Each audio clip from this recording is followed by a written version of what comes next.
Good morning. It's 8 o'clock. It's Elite Dangerous, and it's game on. Today we're going to try 100 jumps towards Colonia. I don't think that should be a problem. Frameshift drive charging. What a way to go. Ready to engage. We'll figure it out. 4, 3, 2, 1. Engage.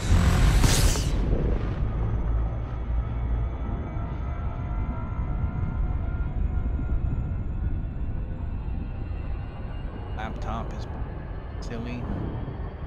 We're gonna go to the galaxy map and get our destination set. Open galaxy map.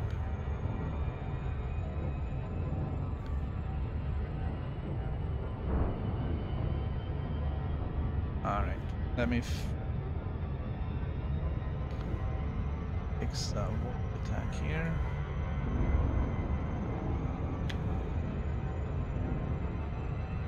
Audio.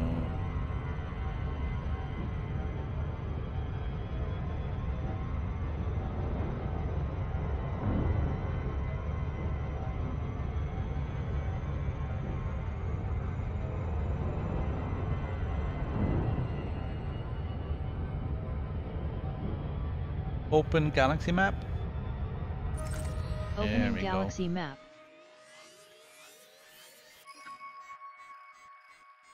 Alright, so it's recalculating now for Colonia. Got 14,000 light years to go. We're probably actually gonna go to Rai first with one.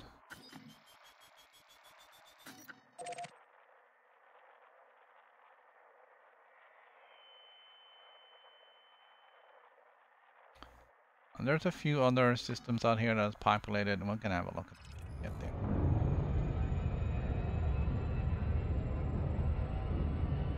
But we are fully fueled.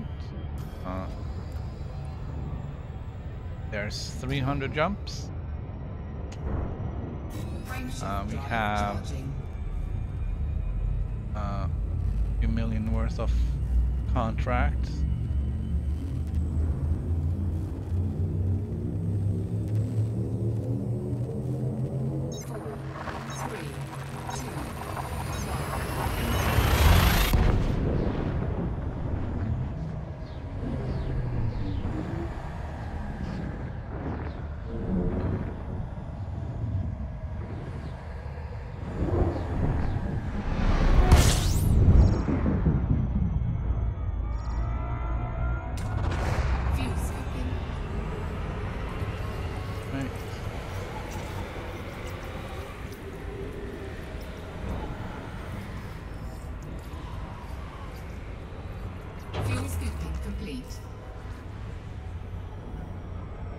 Missing something here.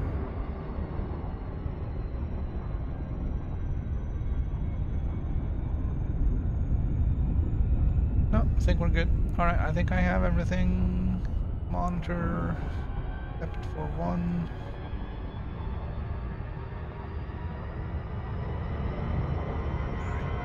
Frameshift drive charging.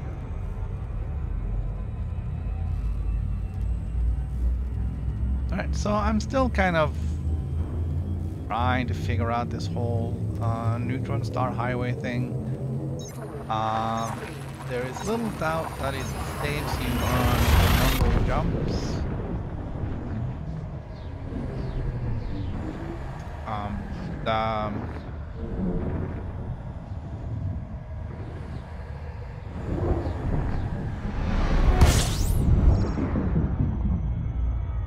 The route we were taking yesterday was about 64 jumps total.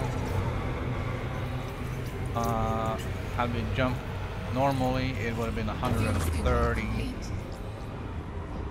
A more efficient route could probably have been calculated, because there was a lot of singing and sagging. Frameshift drive charging.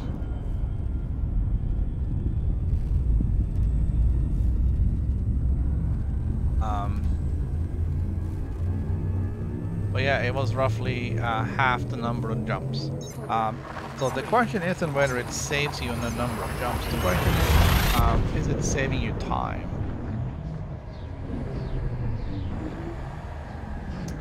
And I'm not sure that it did, because it took us a lot of time to get that done, mostly because you gotta well,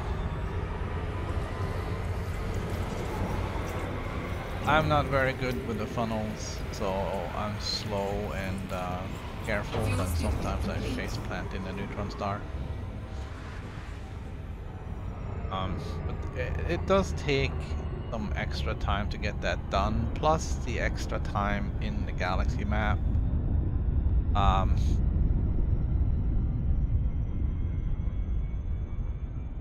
I'm not really convinced it's a huge time saver. Frameshift drive charging.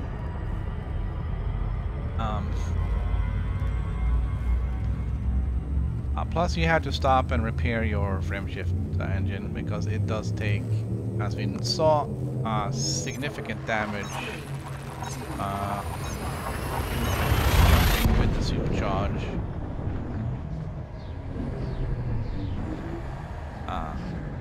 About halfway through our jump sequence, the frameshift drive failed.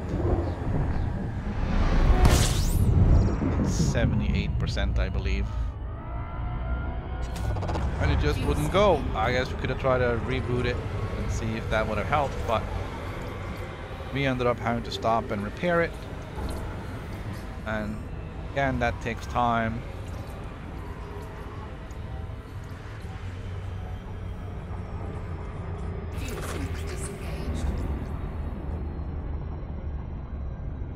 Frameshift drive charging. I'm not sure if the that was an actual time saver. 4, 3, 2, 1. I don't know if there is a certain tipping point where the gained range is sufficient to really make that up. View sweeping.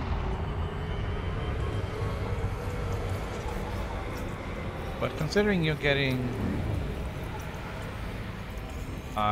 quadruple jump View range, sweeping complete. the fact that we only managed to cut down our number of jumps by half doesn't really speak to much efficiency. Frameshift drive charging. And I know I'm not scanning. Not really going for Explorer data here. Good evening. Welcome back.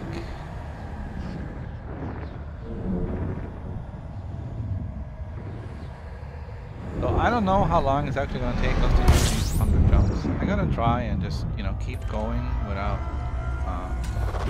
View sweeping. stopping and have a look at those.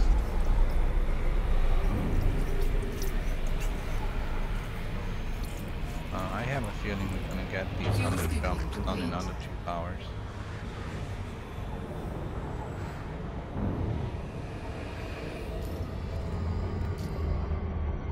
Frameshift drive charging.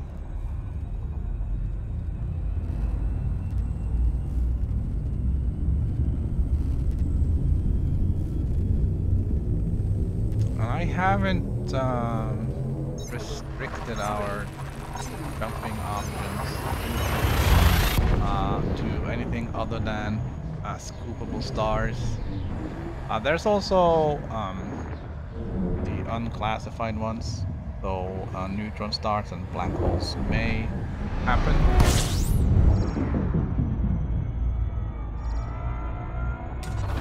View sweeping.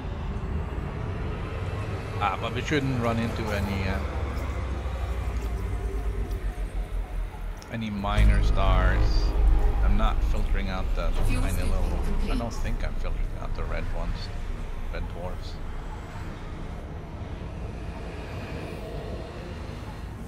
Open galaxy map. Open galaxy map. Opening galaxy map. Right.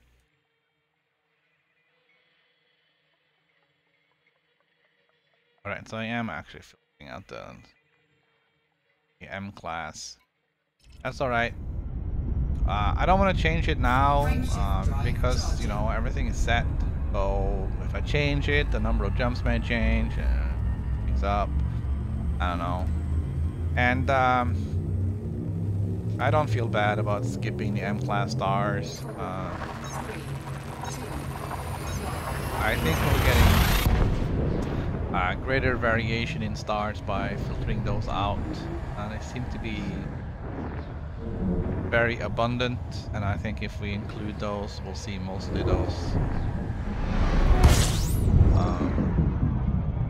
We cut down on our number of jumps. View sweeping.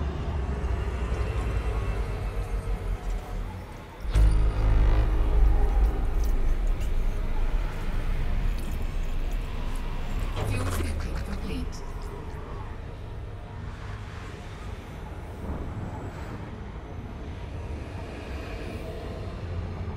Frameshift drive charging.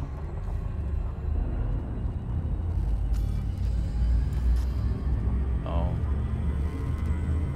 We're only a few minutes in and we're 8 jumps in already. 4, There really isn't a whole lot of stuff to see along the way.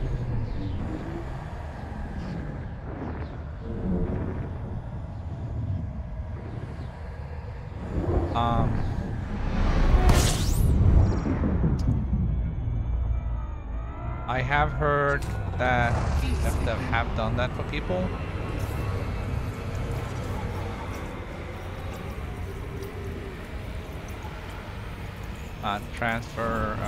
Basically transfer everything from one commander to another.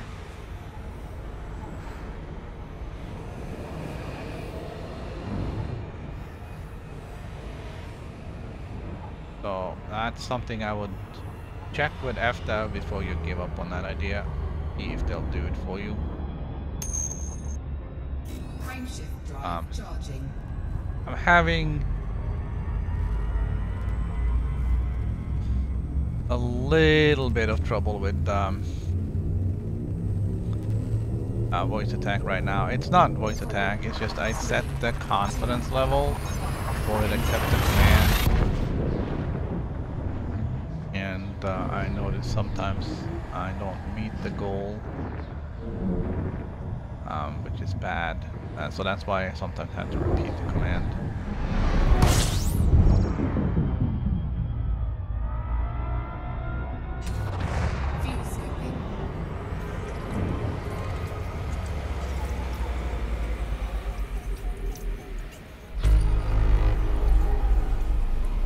Launch ED discovery. Didn't mean to do that. Alright, we can keep track of what's going on.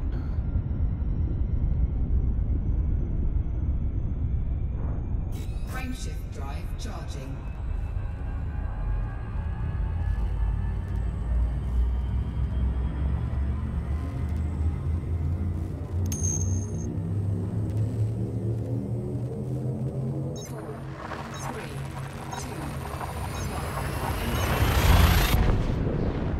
Morning, Spider.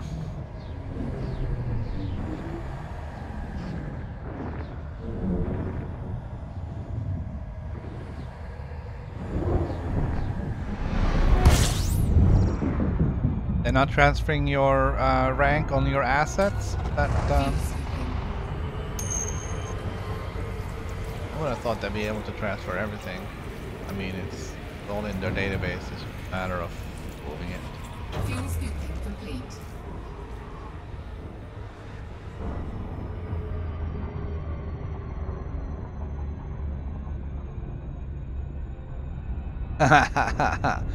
I'm still using I'm using the PS4 controller, the dual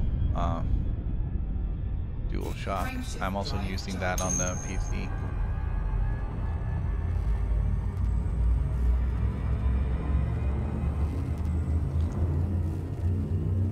I just don't have any way to set that up really.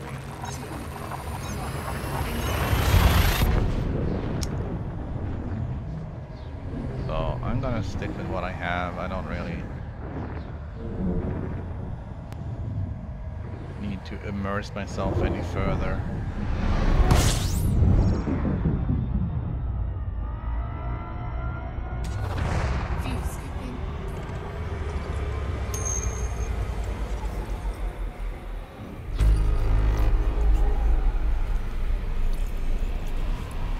So it does look like our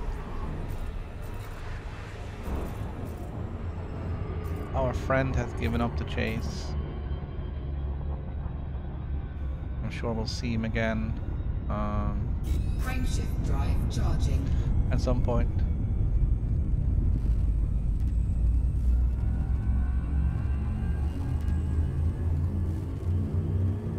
I can do that. 4, 3, 2. Let me just finish the jump.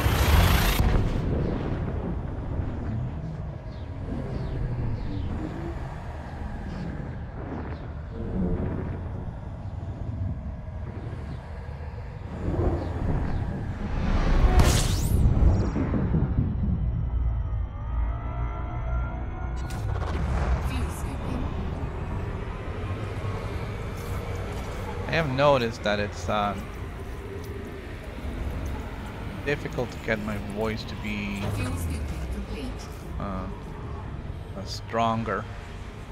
And I know that sometimes I kind of lower my own volume. which isn't great, but let me turn down the desktop audio here. Where's my, there we go. And we're gonna turn that down like so. Let's get so.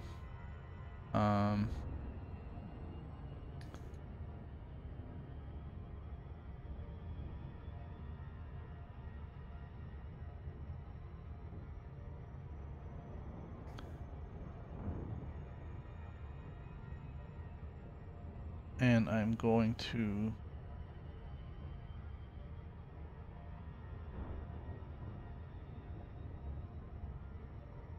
alright, so now my voice should probably be a little bit louder and the game sound should be a little bit less.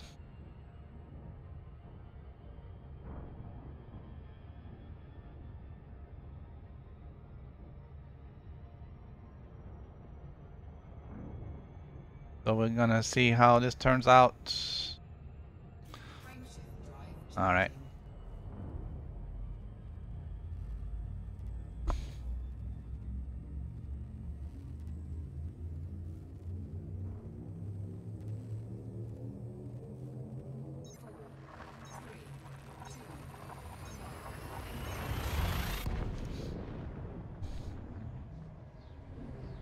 Yeah, there isn't really a whole lot of sound from this game that needs to be overpowering. It just kind of needs to be there. Oh, hello.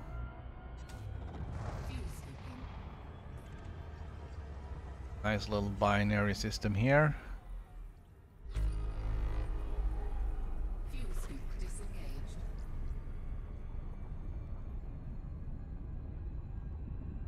That's interesting.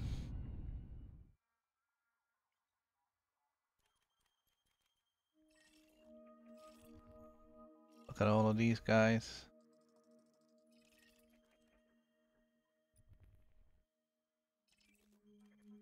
That's probably the only thing here that's worth any money. Let's have a look. I didn't select it. Come on.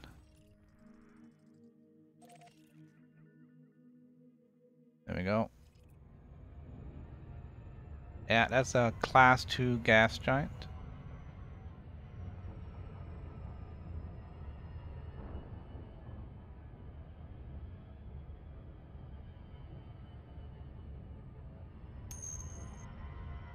So we did learn something from our previous explorations on the I don't know if I can really, well, maybe it's in options. Audio. Ship voice volume.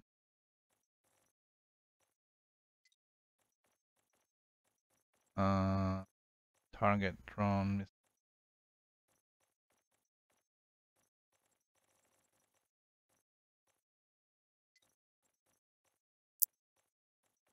Oh, you can actually turn these things on and off.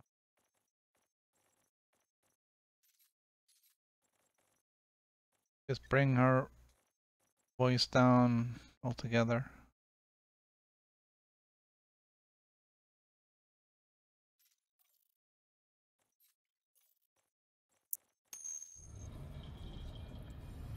There we go. That's okay. It's always good to always open to suggestions.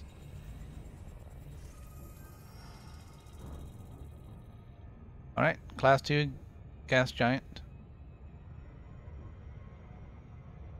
I didn't check to see if somebody else had actually discovered that before.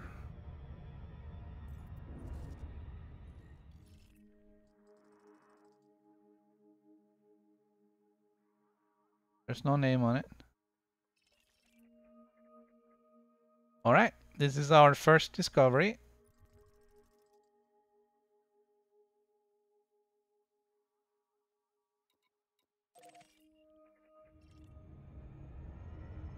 This is our first.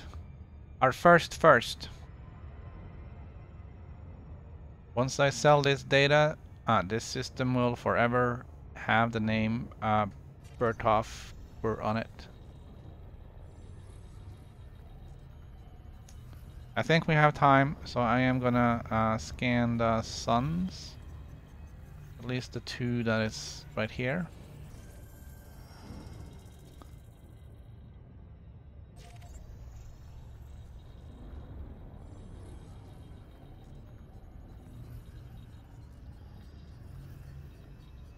We'll have a look.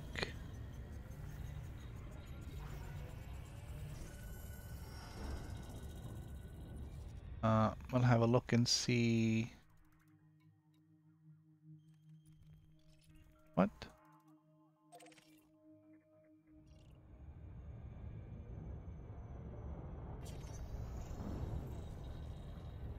All right.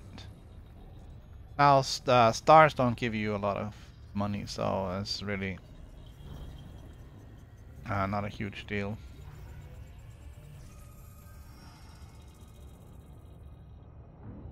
Right. Target next system. Back.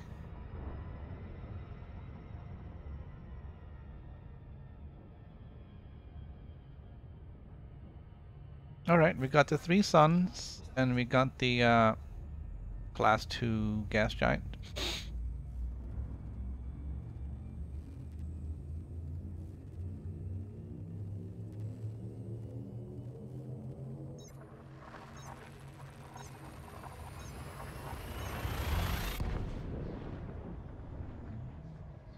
That is gonna net us a little bit extra money. Not much though. Don't remember the class 2 gas giant. I think they're about 50k. But stars are like worth almost nothing. I still think they need to revamp that, but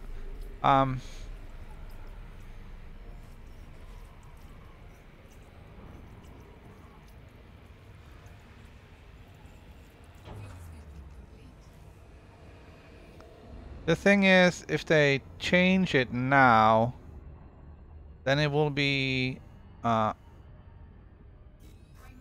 unfair for all of those who did all this scanning before, who got less money or more money or different money on different everything from having done all that hard work.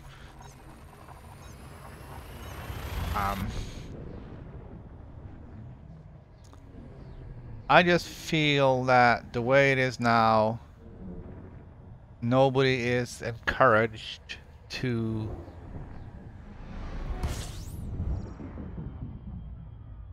scan entire systems, because moons and worthless ice planets is just a waste of time.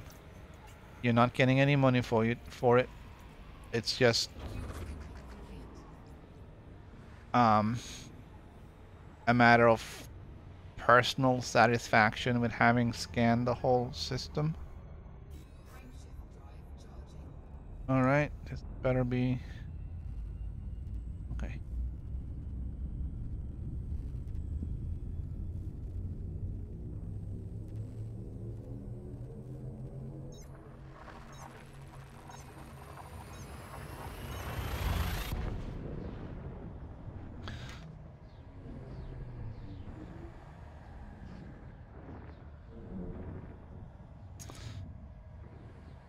I didn't really need I really didn't need ED Discovery to tell me that these are our first visits, because I've never been out here this way before.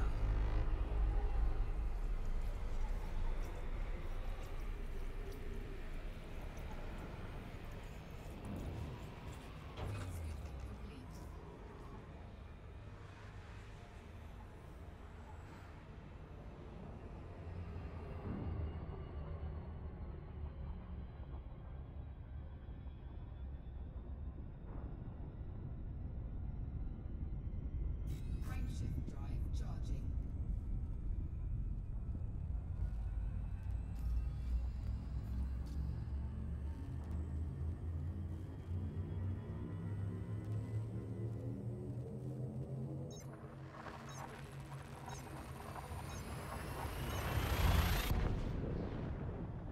So I think once we get near to the 100 jumps for today, we're gonna find a system with some planets and stuff. We can scan the whole thing, and we can put down the SRV and maybe go some material hunting.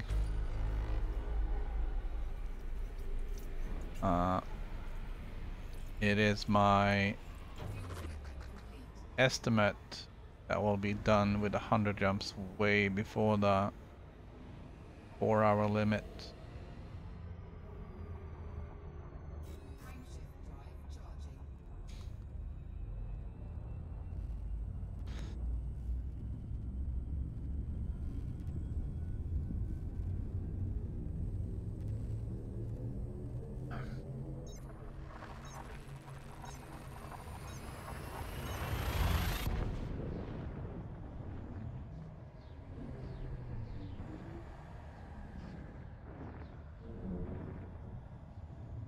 So, we're always looking for materials. There are some materials that are kind of rare, but everything should be fairly pristine out here. Even if there are thousands of people who have been out this way, I don't think too many have been doing any mining or material hunting.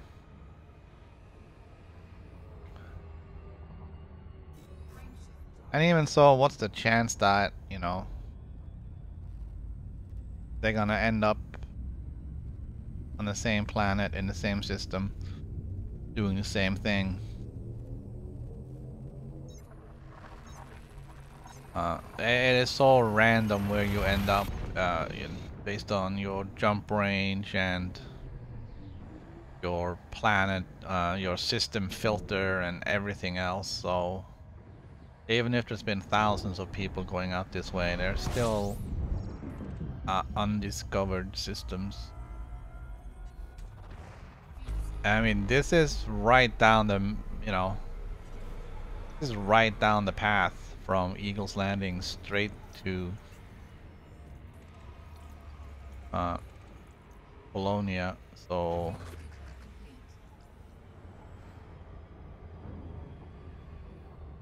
I would think there would have been a lot of people coming through this way.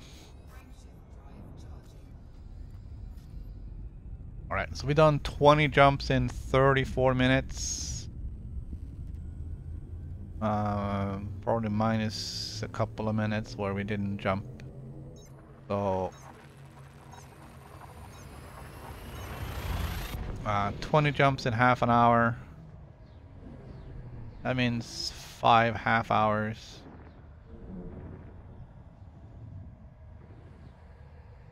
So that's 2, that will be 2.5 hours then. And also, you know, we've been dilly-dallying a little bit, so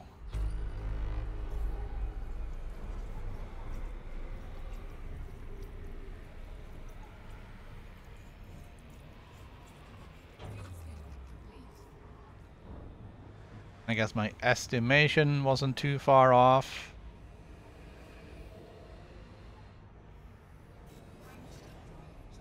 No, we're not jumping.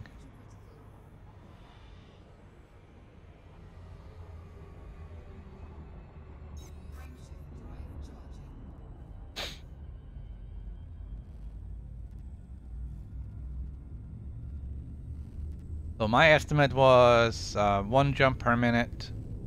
100 jumps is 100 minutes. That's just shy of 2 hours. A jump a minute is very optimistic. Even a little bit of dilly-dallying or not jumping as soon as you can and ending up having to do a little bit extra for scooping and all that stuff, then, you know, the 1 minute is really busted.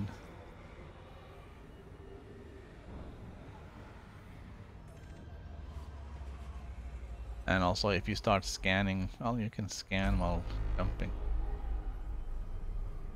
Still.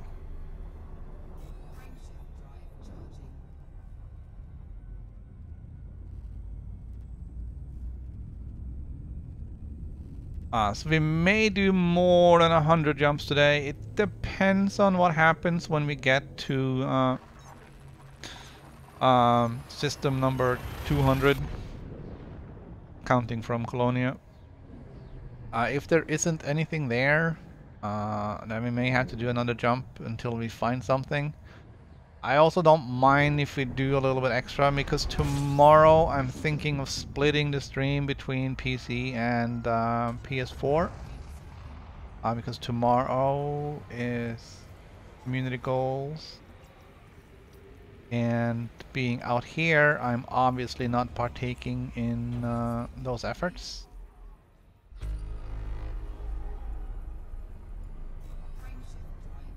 But I am on the PS4 side. I did so much over the weekend. I can just you know, lounge with the family downstairs and jump with goods.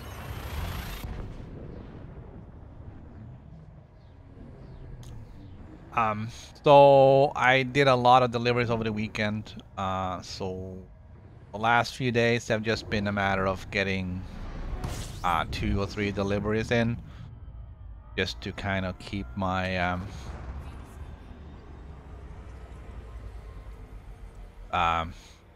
numbers up, and that seems to be enough to keep me in the top 10%. But tomorrow we're probably gonna split the stream. Gonna do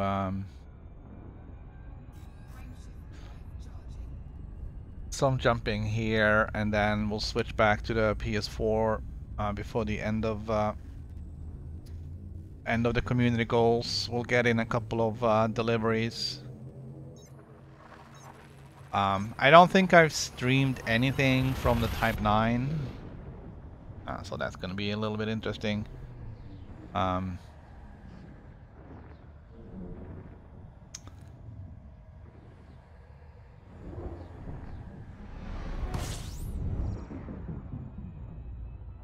The Type 9 is really a bit of a... It is a space cow. It's huge. It does not turn very well.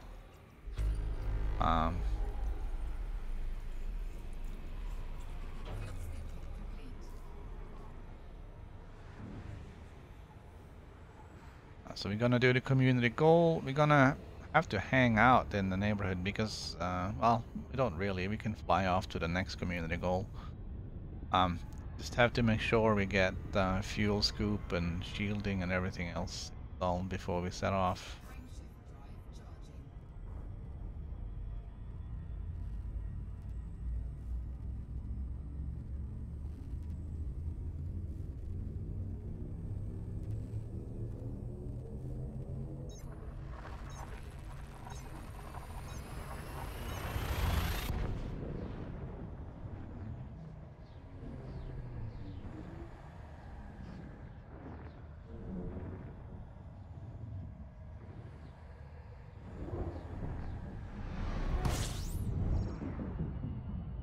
I'm not really sure why I chose to flying solo here. I wouldn't run into people anyways, pretty sure.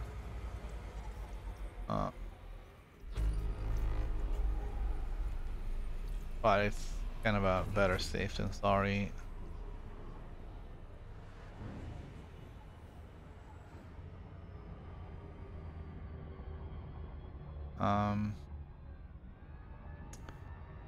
Okay. We got fuel. We've already done a quarter of the jumps in 40 minutes.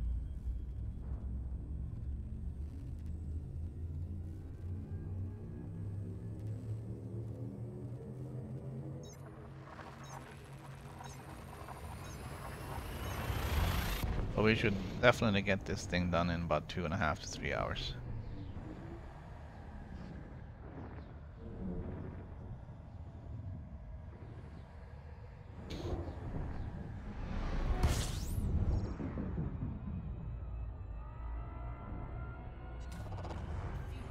So I'm not sure if everybody has caught up on all the cool stuff from the expo.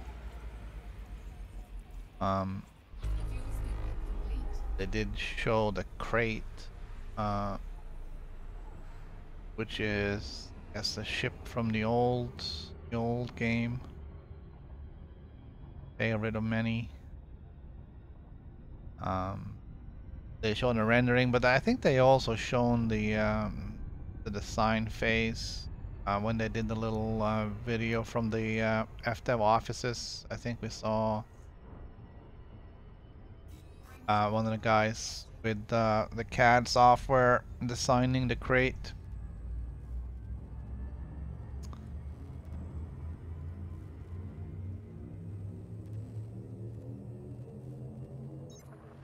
So it'll be interesting to see what that is. I think it's gonna be like a medium ship, maybe a little bit bigger than the Cobra.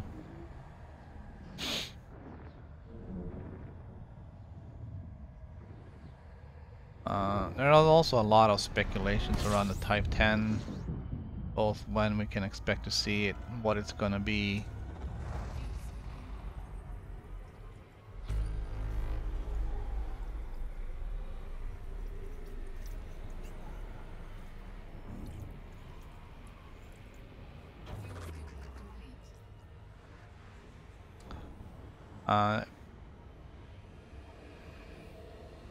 A lot of people seem to think it's going to be some sort of militarized version of the Type 9.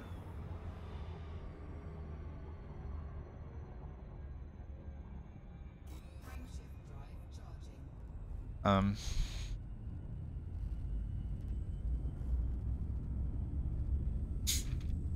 think we did see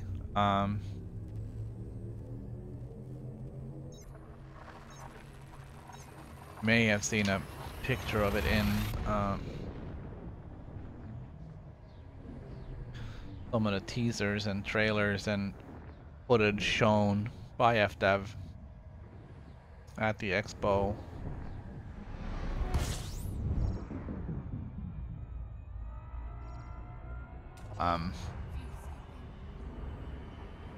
I just have a really hard time imagining the T9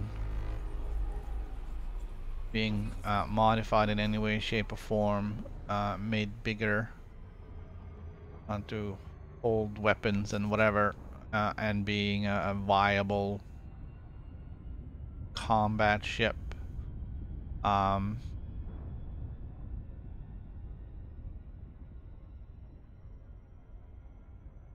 I mean, it would be more of a Battlestar Galactica thing than anything that will move around and shoot. So turrets would be your only option. Turrets and gimbal weapons.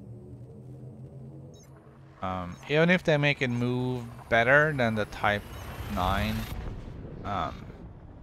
it's not gonna be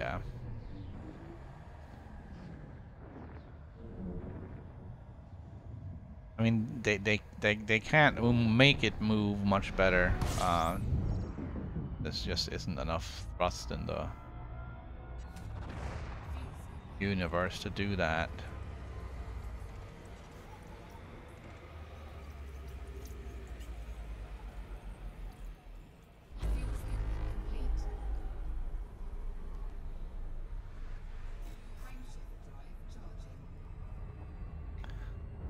But we'll see what happens. I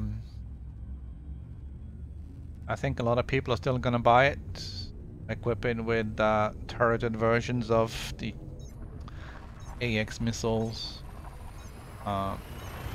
the new cannon. I think there's some new stuff that has arrived from the engineers for the Thargoid battle, but I haven't kept up on that. I've been busy with this and busy with the community goal. I haven't really kept up. So I am gonna have to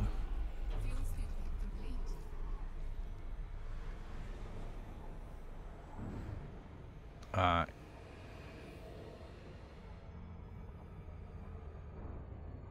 get with the program, I guess. See what's up. Seems to be some sort of a ECM device to help knock the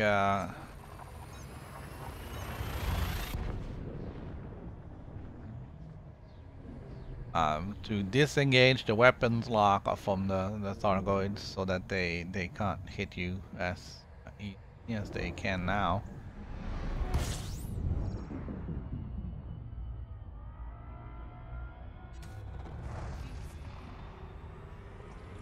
And we'll see what comes out of this third Aegis effort.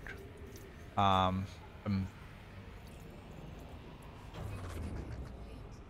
little bit disappointed that we're not a higher tier than what we are. I don't think it's going to complete.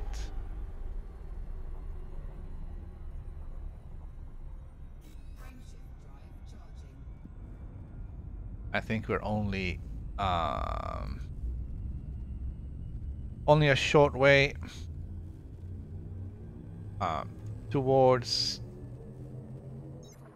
well, we're almost at tier 4, I think. I didn't check this morning.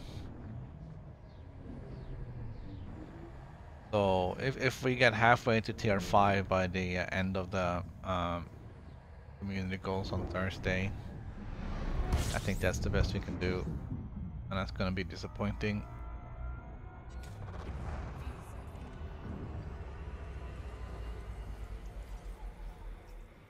And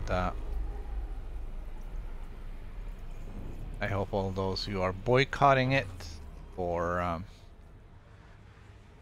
actively working against it, I hope they will complain the loudest when they don't have any weapons to fight the Thargoids.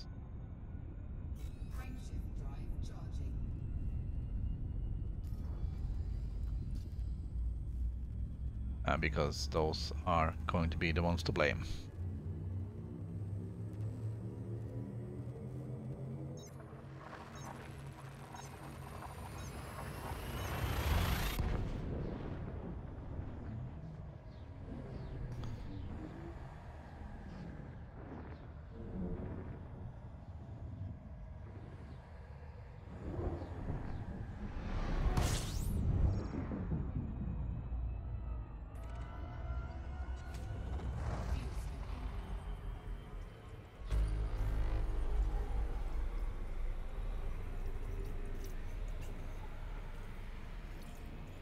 I was thinking maybe swinging by one of the other stations out here. We're gonna have to look and see where they are.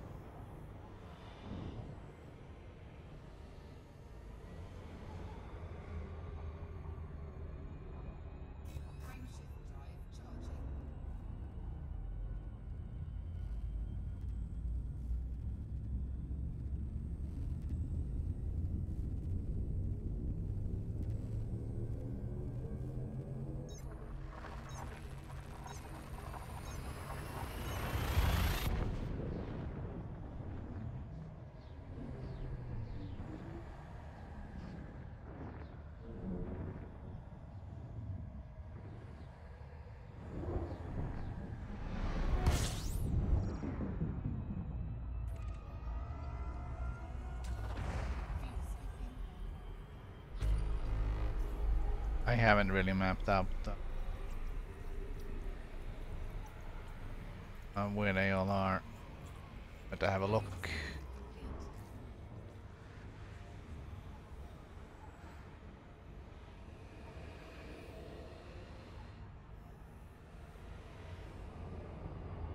And see when we get closer.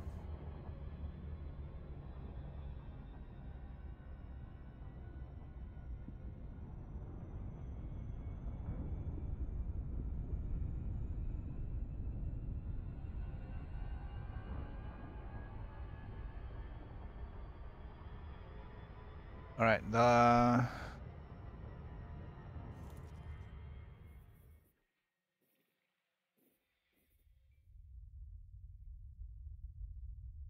A long way. Let's see. There is one. The last one is Polo Harbor. I wonder if you can search by name. Harbor. Nope. All right. I'm gonna have to type in the set.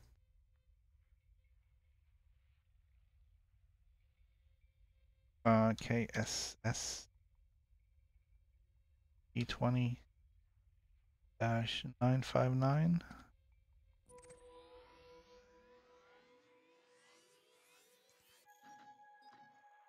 It's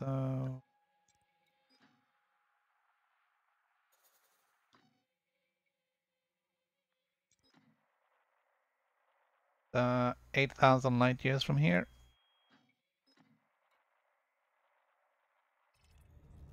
So we're not gonna make it there today.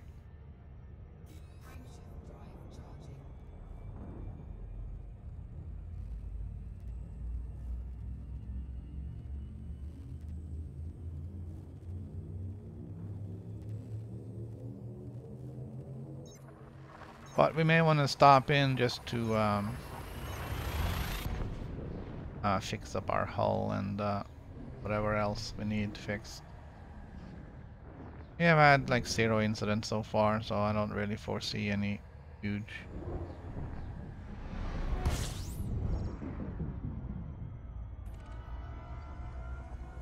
issues.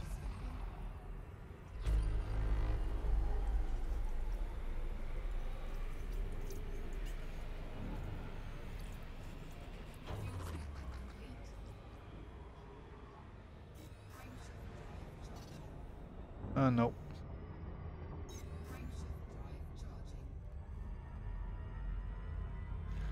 I'm not doing any scanning of any planets or anything else in here. I'm just jumping. The object is to get to Colonia. It's not to gather data.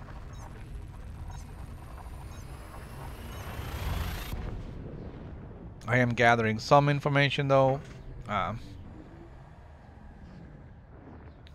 By honking, but that doesn't get me more than 300 credits per body.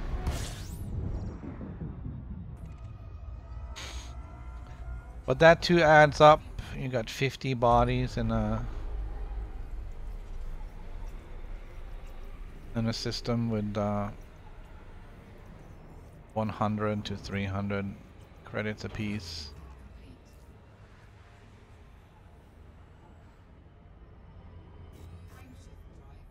Does add up.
Lots of very bright stars on the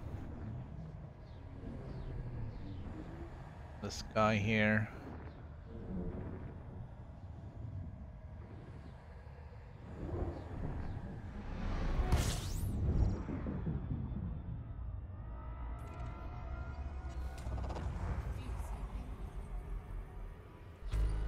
I think we'll see more if we move away from this or a little bit. Detail the background.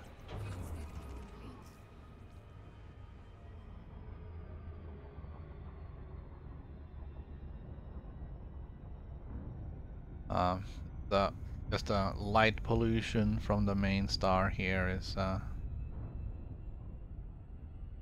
taking away from some of the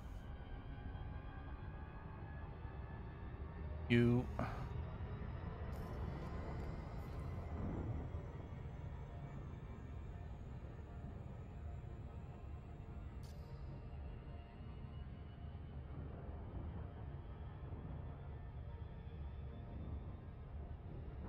Getting some more details. Getting some of these nebulas over here becoming more visible. We get away from the main star.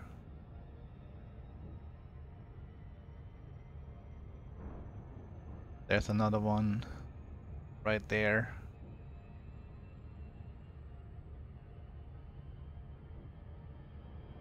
It also seems like there's more stars in the sky.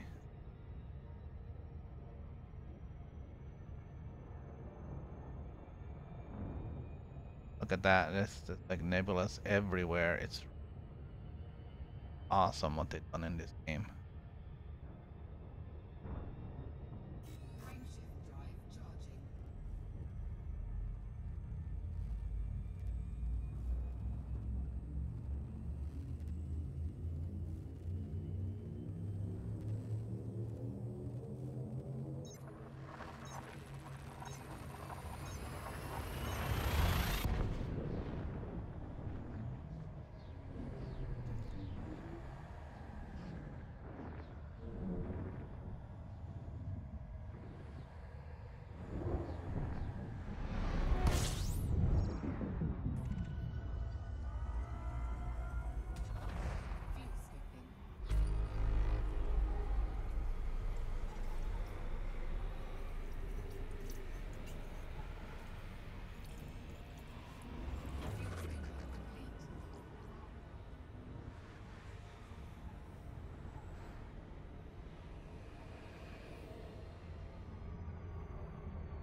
I just realized I was streaming in YouTube only mode.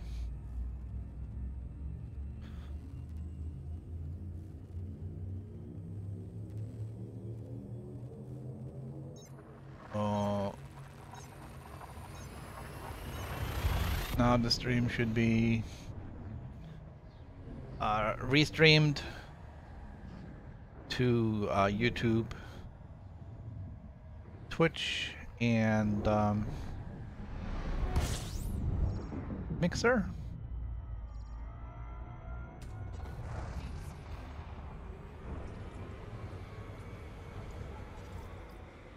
If you lost picture, reload.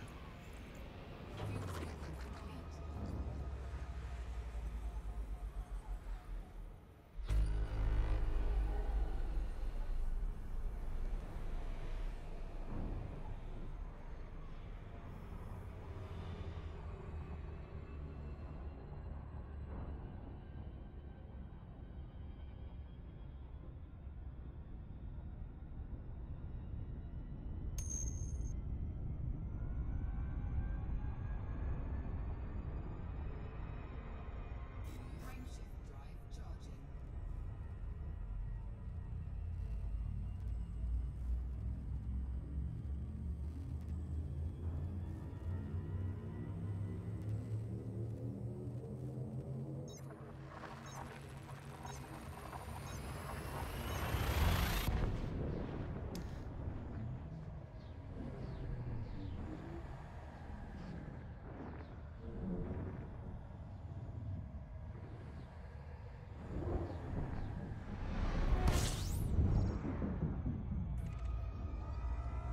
We are getting very close to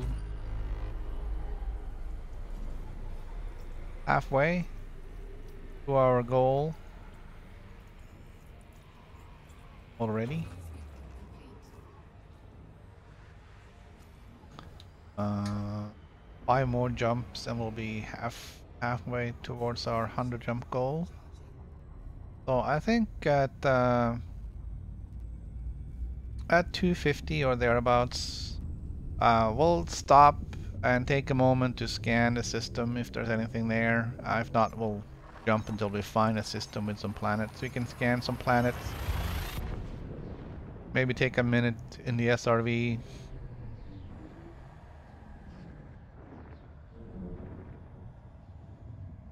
See if you can find some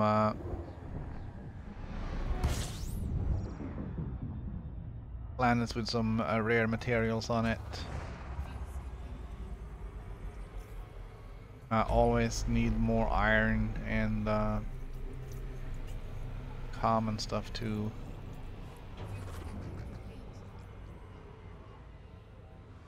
And arsenic. Of course, always needs arsenic.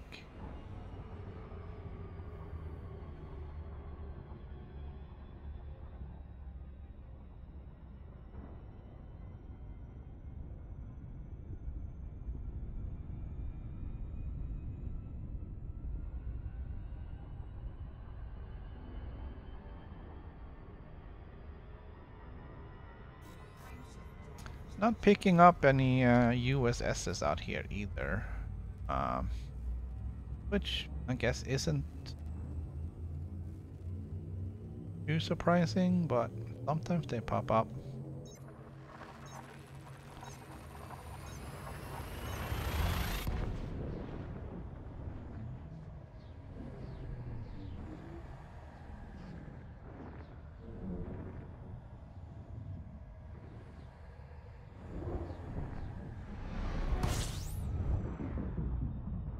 Alright, so this is one of those weird ones. I'm just gonna skip this looping here and go right to the next one.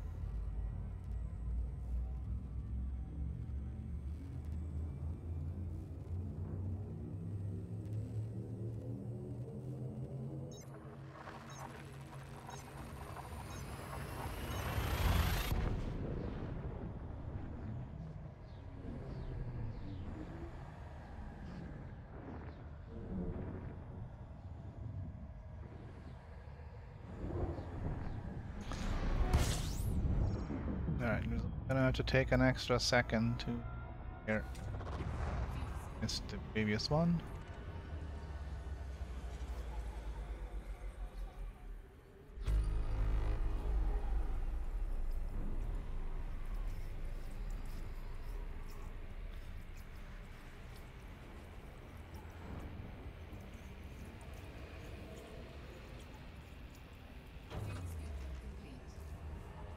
Right, we don't even have to take an extra second, we're done.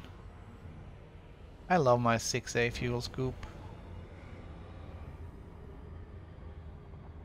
I don't think I can ever fly with anything smaller.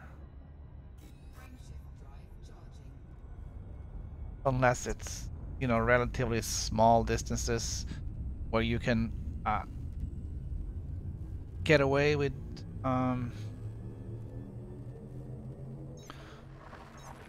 scooping just a fraction just to kind of, you know, but having to stop and sit at a star for 3 minutes to scoop, who wants to do that? But the Anaconda is notoriously thirsty.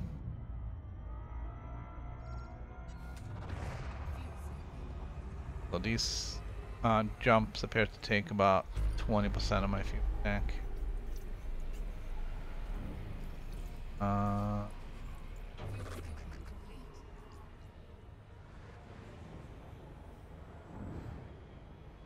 Lots of planets here.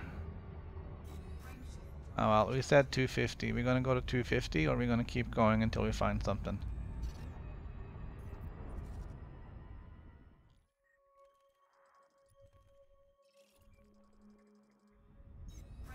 Alright.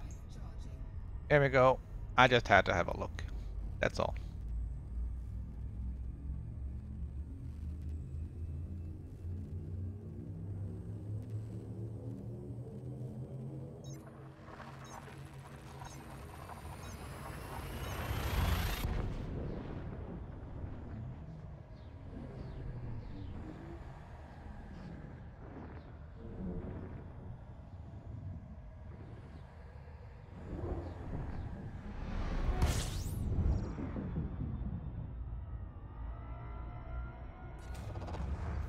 Alright, so that is 50 jumps in 1 hour and 10.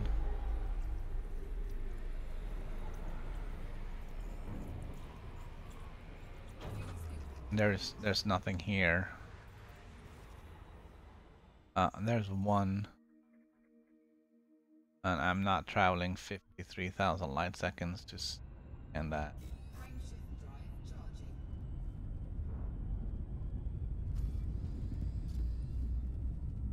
We're gonna jump for another one. Star Class K. It's just like home.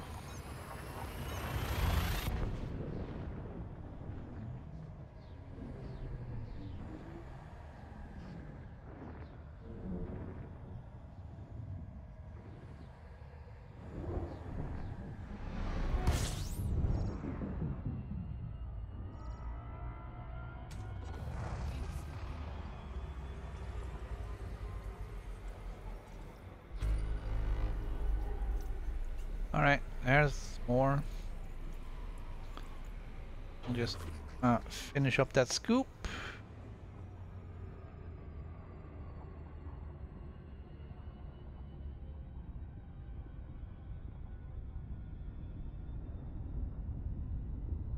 And then we'll have a look at the system and see what we got. Not a lot of anything. The only thing we can land on is this guy.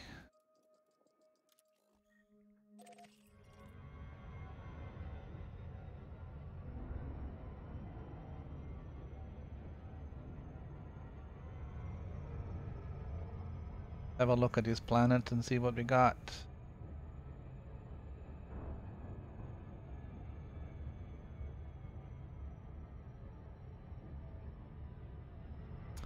I think I may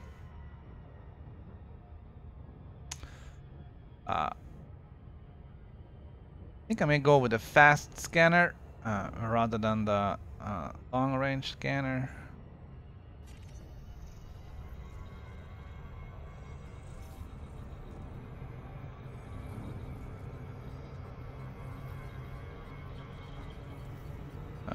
totally gonna overshoot this thing.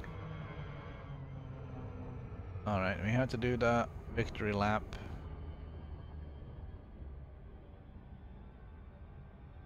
We also had to scan the sun. We'll scan this and we'll see if there's somebody else that's been here.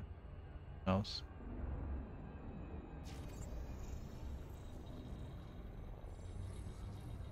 Doesn't really matter if you have a long range scan or if you're coming on too fast.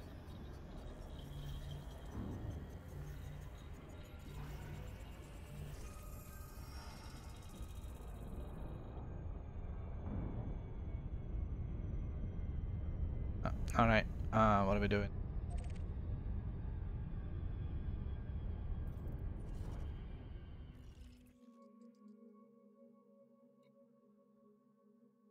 So there's no name on this. It's a terraforming candidate.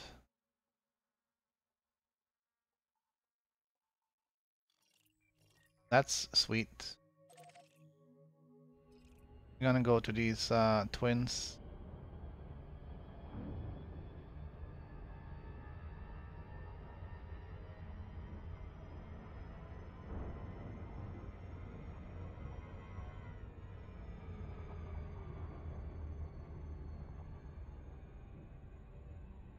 We'll see what we can find here. So both of these could theoretically then be terraforming candidates. They're not too far out from the other one. They might be a little colder, but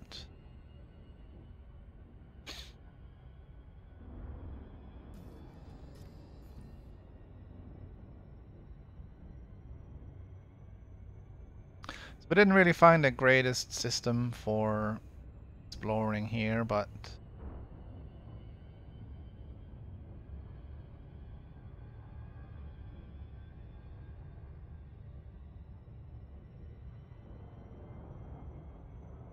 sticking with the plan.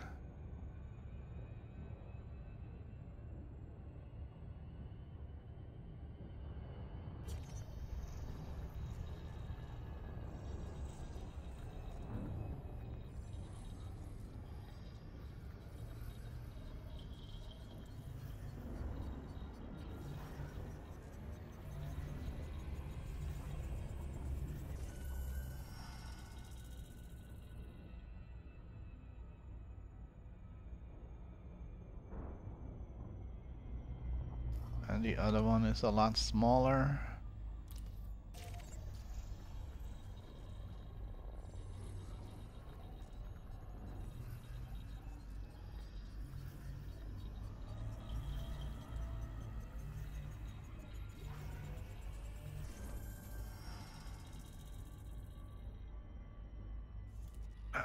No, did not want the galaxy map, the system map. Alright, so let's see what we got. Also terraforming candidate. Both of those. Alright, so this is it's good.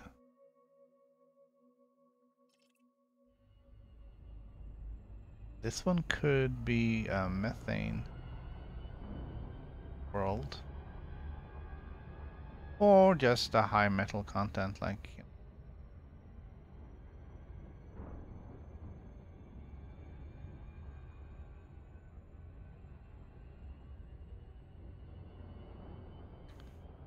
based on what it looks like hologram down there, it's probably just gonna be another high metal content.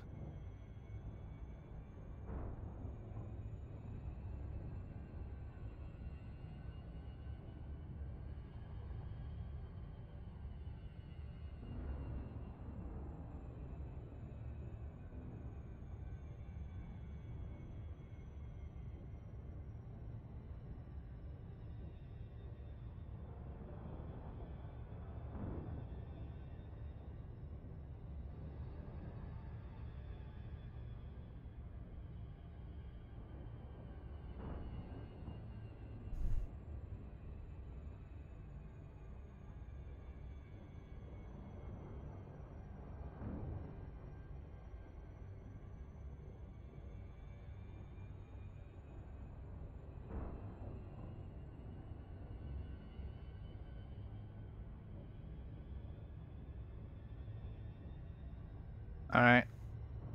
Getting tired of this slow poking here. Come on. Let's go. There we go. And then suddenly it's too freaking fast.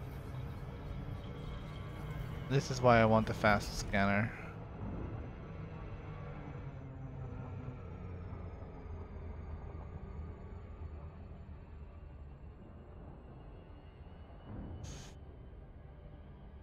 That is why I want the fast scanner. The long range one doesn't really do it.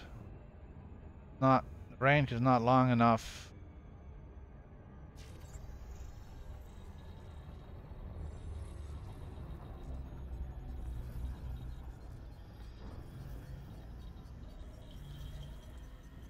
You can cut the time down to 25% of the original, then much better off. Alright, let's go out to this one. This is the only one with a moon we can actually land on, so we're gonna check that one out. And then we're gonna scan the moon and we'll see what kind of stuff they have on there, if it's worth it. If it's worth it to land.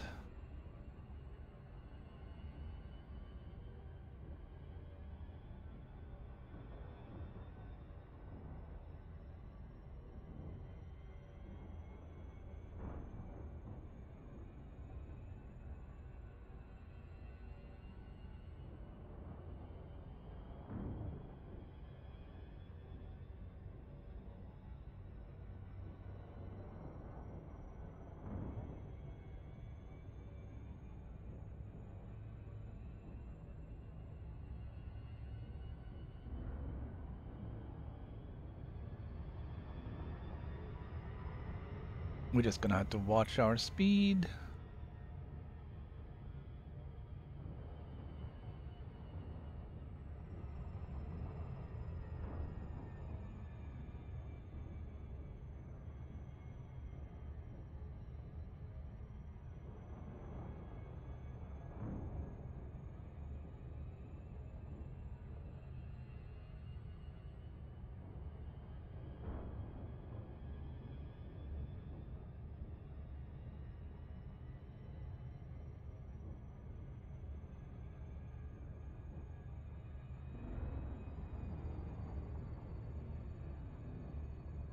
Sure at what range we're gonna start scanning, but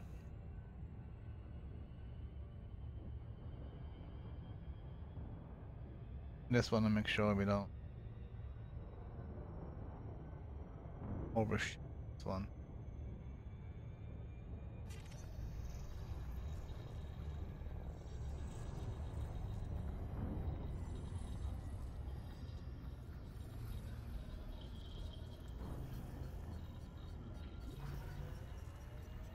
Of course, the moon could just be a. Well, I mean, it's landable. I don't know if they did any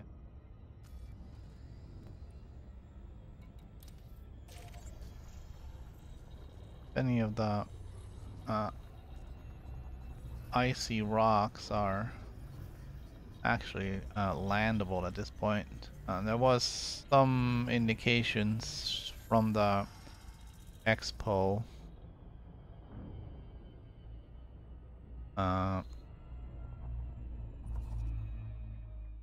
over the weekend. See what they got. Sulfur, carbon, iron, nickel, phosphorus, zinc, vanadium, selenium, tellurium, tin, and tungsten.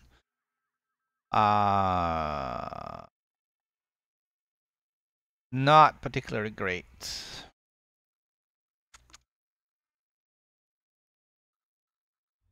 Not particularly. Don't think I really have a huge need for any of those. Sulfur, I got plenty of sulfur. Tin, vanadium, zinc, selenium, phosphorus, iron. Startle me, kitty.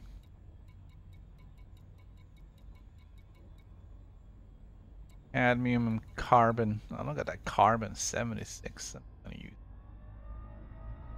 I think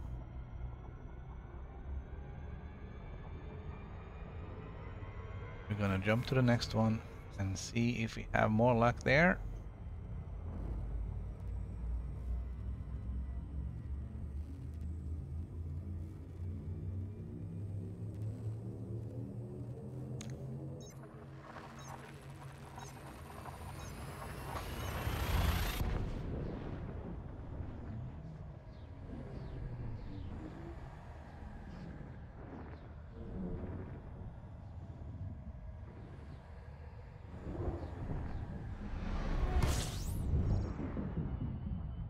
Alright, here we are.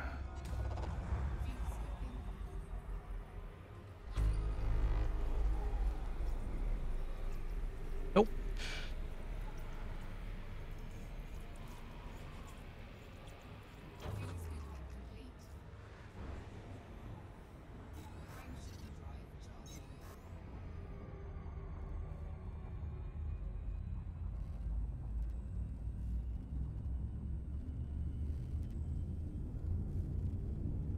Kind of cutting into tomorrow's jumps here, but that's okay. We have a little bit different stream tomorrow, so we get a little bit of head start on the...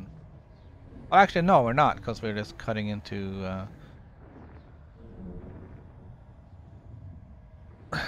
second half of today's jumps. Alright, here we go again. End this thing. Got 9 objects. That's good.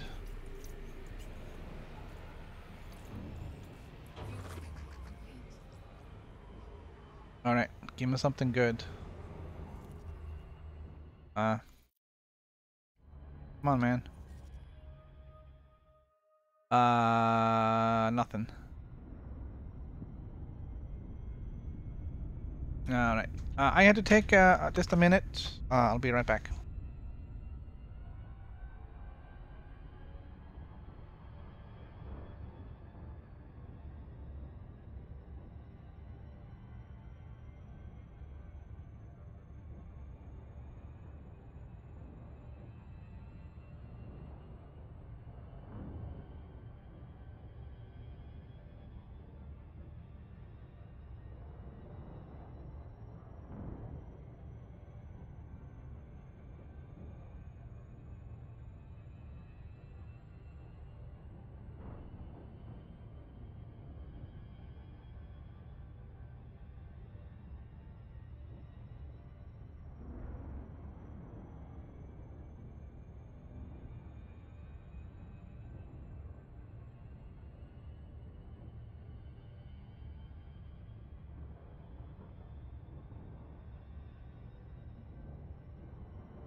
Alright, let's get back to the show.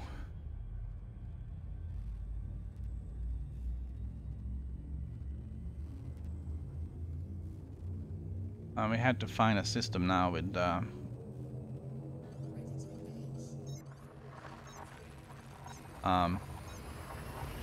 planetary bodies we can actually land on, and it actually has anything we want. I like manganese and arsenic. Those are the 2 high priority ones.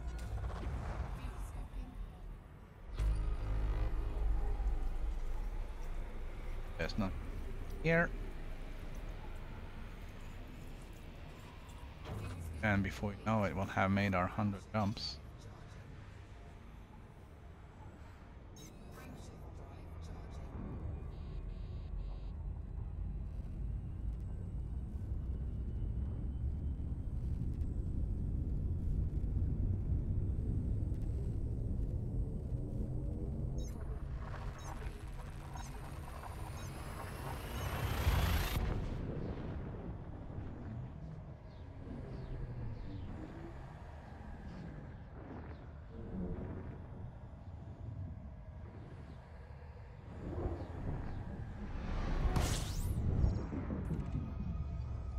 Alright, here's another one.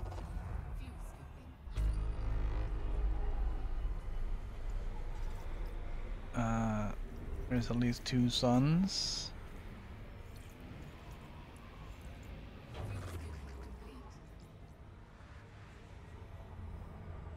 Not necessarily bad.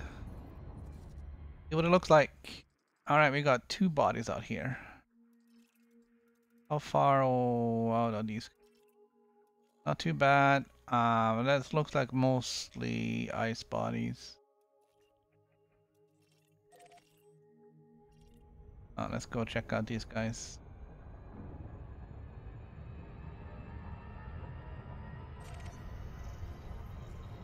I'll scan the big body first.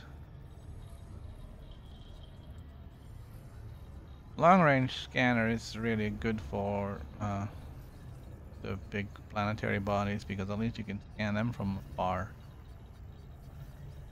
But it looks like with smaller bodies, it doesn't really help much. I'm not sure what the percentage gain on the range was, but it was pretty good. I'm gonna scan the other gas giant too. That's a class 2. That one's actually worth money.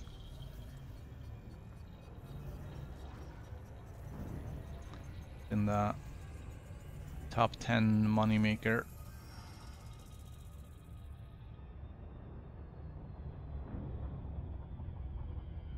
And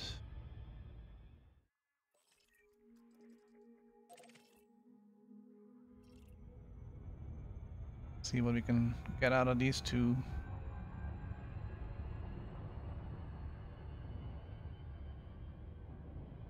I wonder if Inara has it.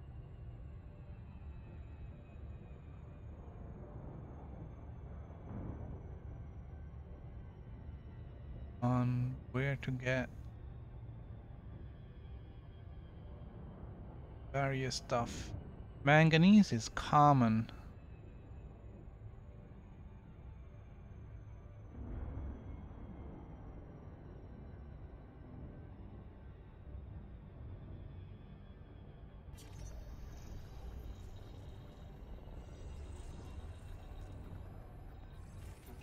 We'll scan the 2 of them first. And then we'll have a look and see where we want to land, if at all.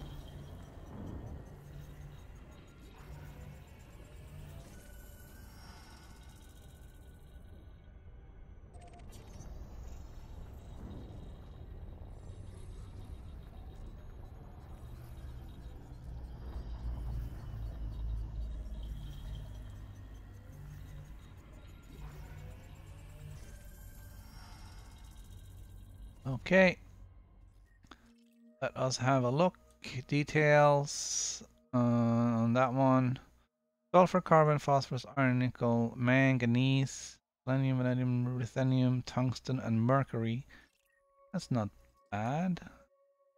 The other one, sulfur, carbon, phosphorus, manganese as well, 6.8%. Neither of them though has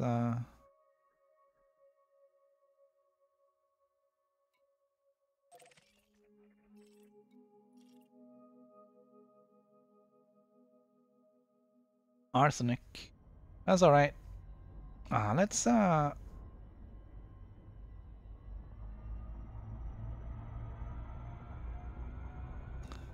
land anyways. We'll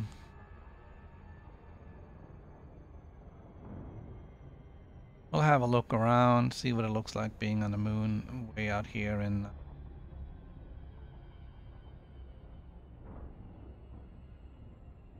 middle of nowhere.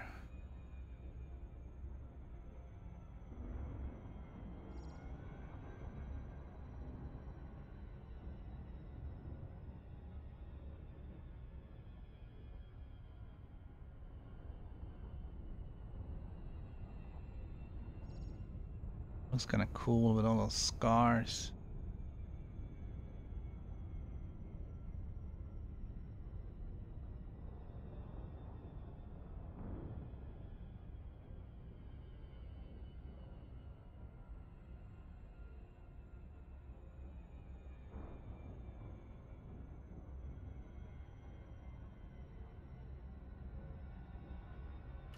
Alright, so we don't really have any goals.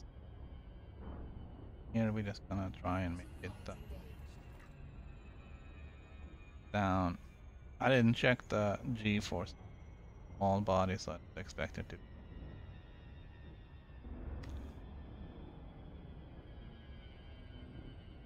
Trouble. I think this blue area looks cool. See if you can make it over to that valley.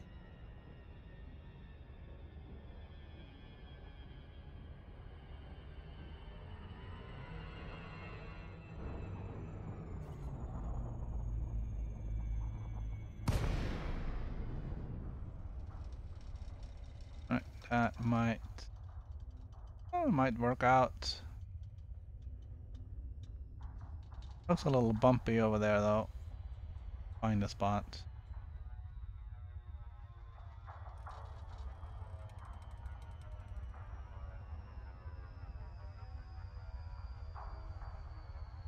I don't want to go into the canyon, I just want generally bumpy on, really bumpy on the side.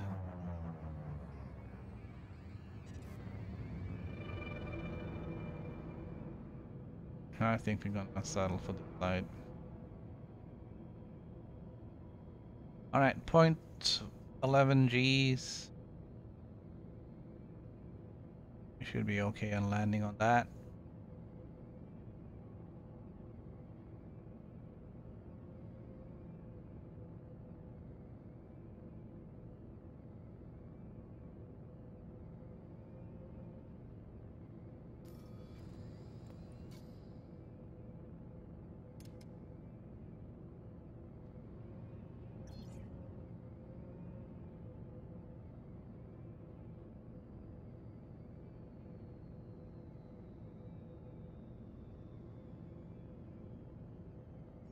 Alright, I'm gonna out.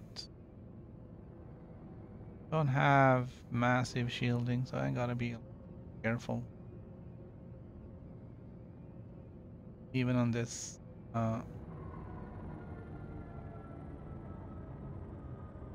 low G planet. Can't afford to Landing gear deployed.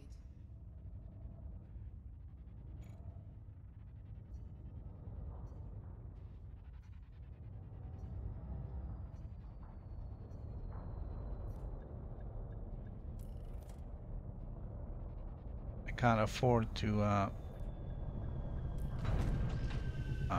bump it too much.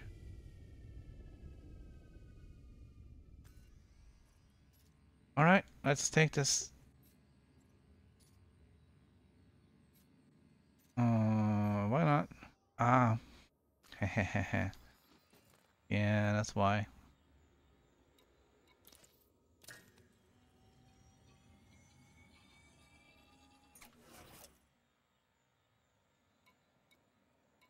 Powered it off, that's why.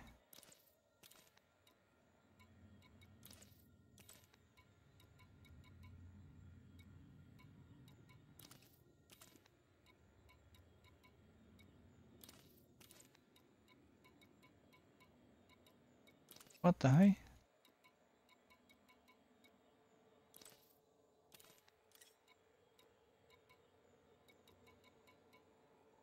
Alright, it's probably some other...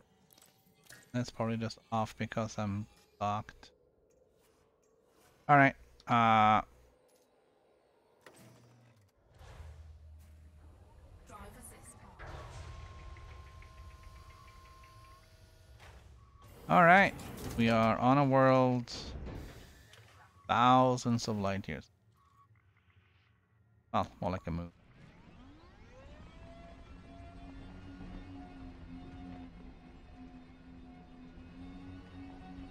I'm seeing no signals.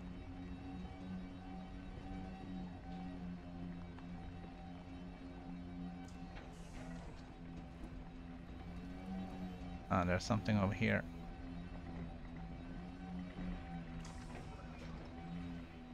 That's my ship.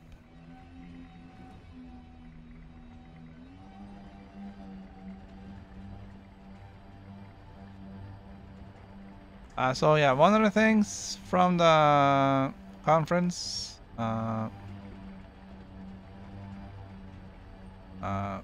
more color variations on planets.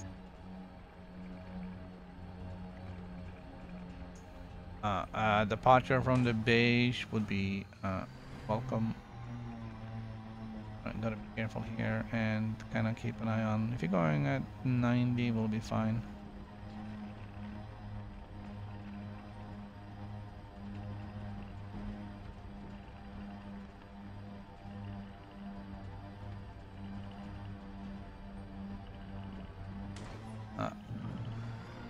Being as I'm not 100% sure of the power situation on my ship right now, I'm not gonna dismiss it.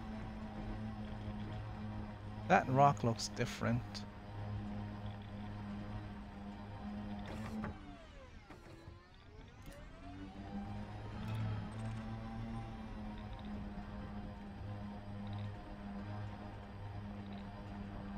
And there's another black rock over there.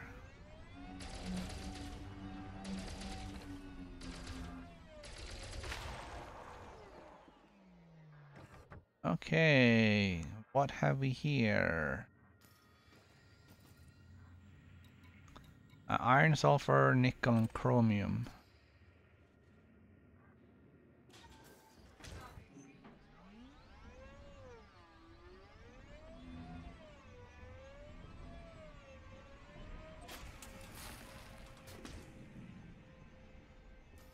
All right.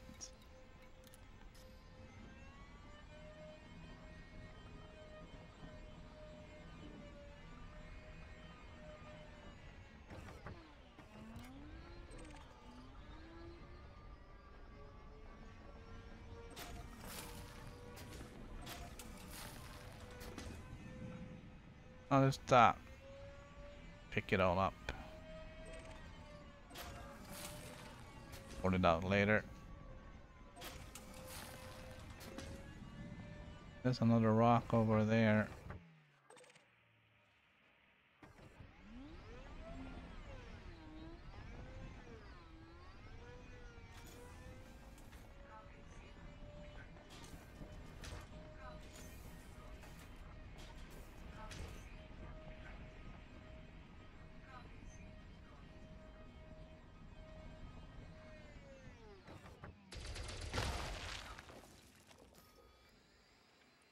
All right, what do we got? Cadmium, chromium, phosphorus.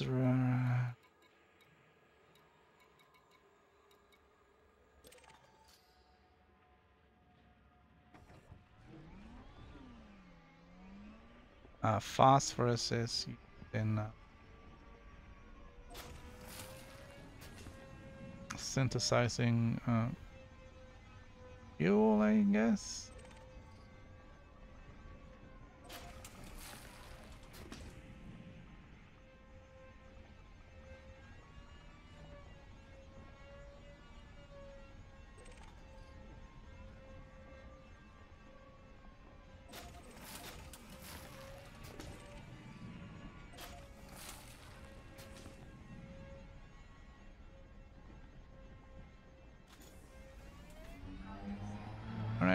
more signals from here. There's that class 3 gas giant. Don't know if you can see the other one from here.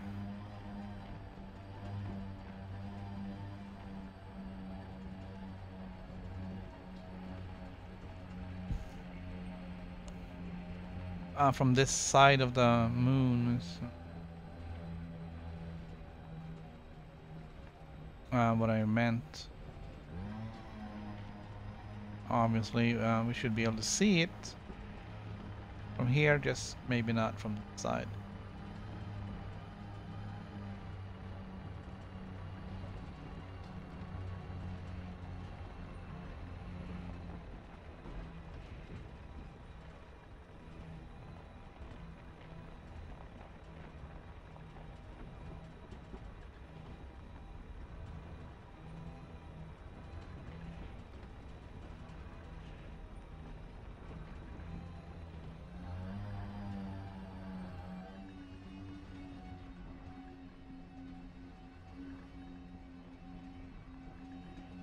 Oh, there is something down here this way. Getting closer.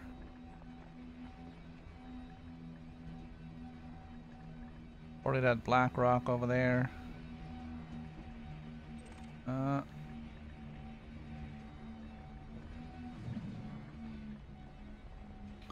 So there was what? 6 point some odd percentage chance of manganese.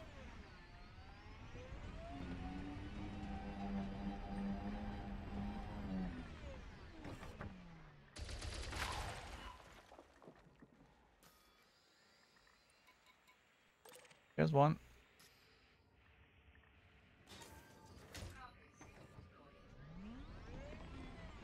Take that.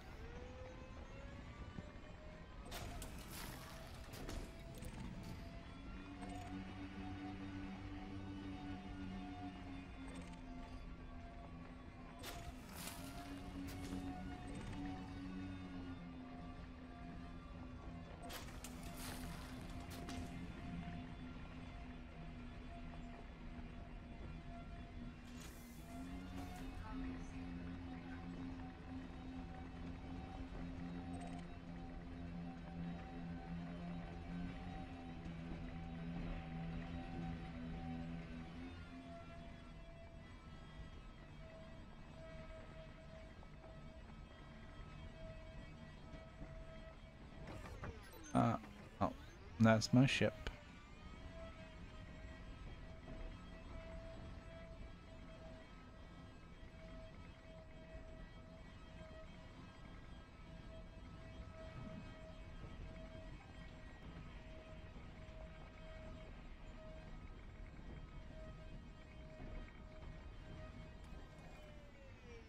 A little distracting having that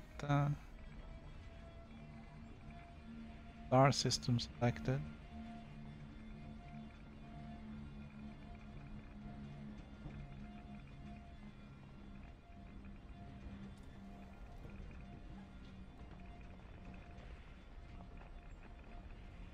I'm seeing something here. There should be.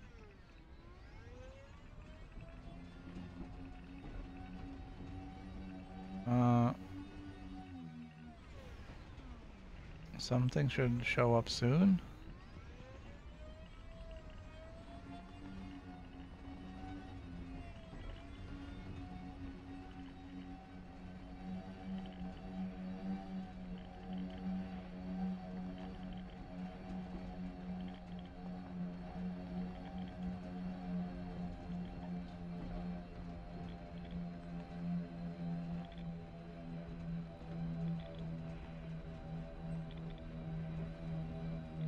It is.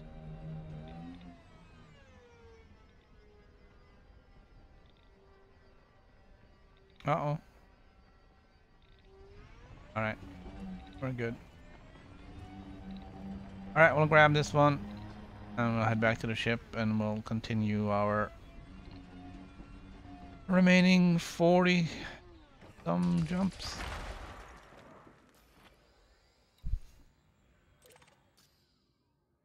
Manganese.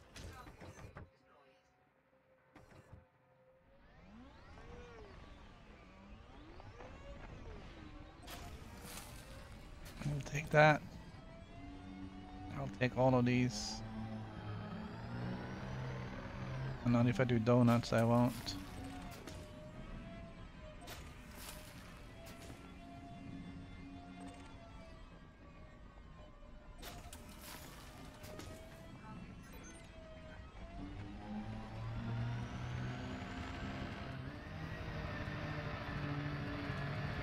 Alright, we're heading back full speed.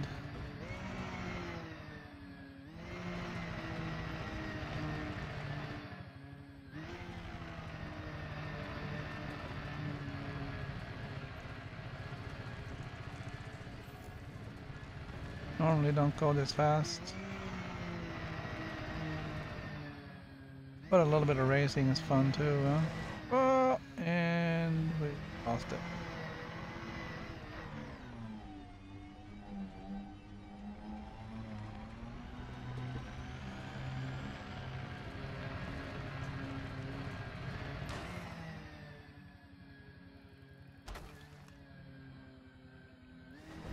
Alright, that's gonna hurt.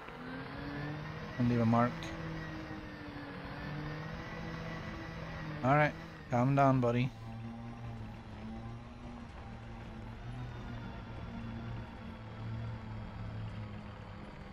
Didn't give it a paint job.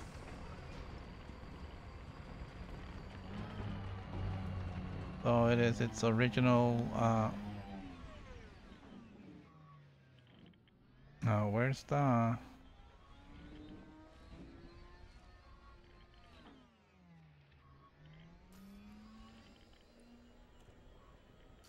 don't do that.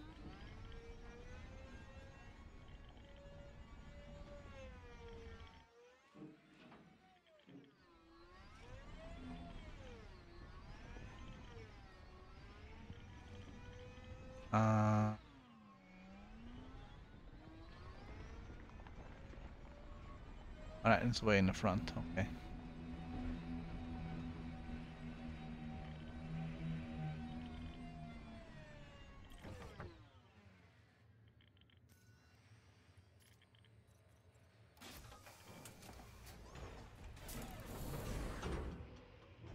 Alright, we are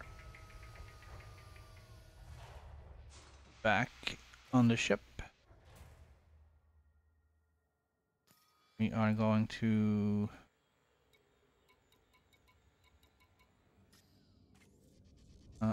turn on our thrusters.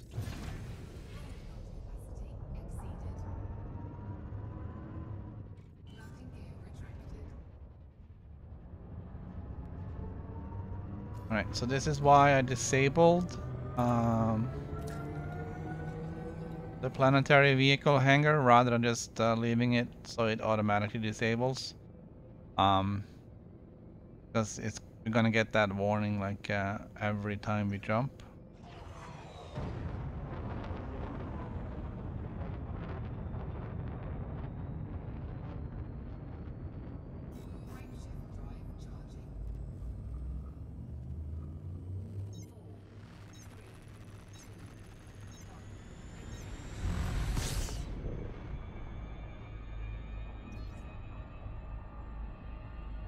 Alright, target next system.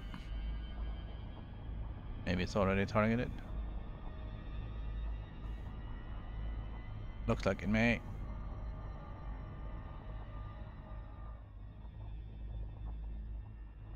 Oh, we're gonna have to get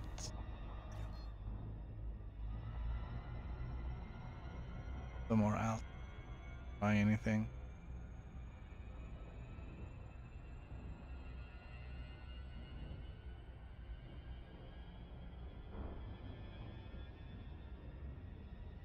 Looks like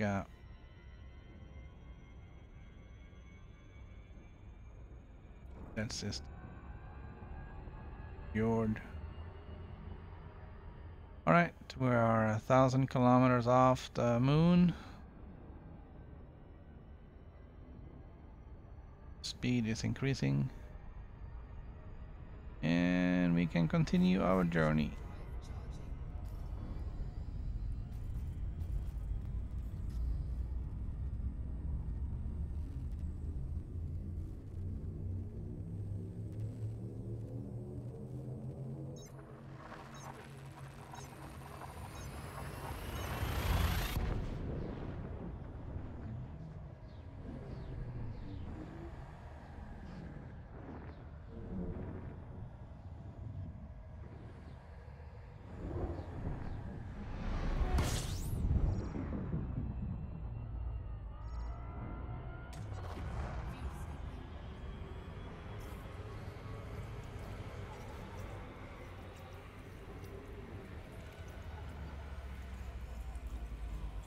Got about, what, 44 jumps left to go today.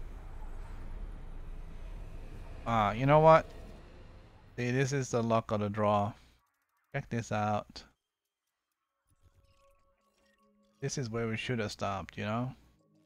That's a class 2 with 3.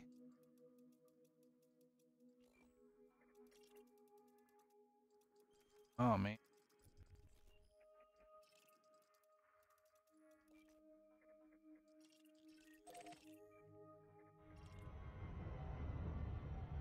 That is a class 2.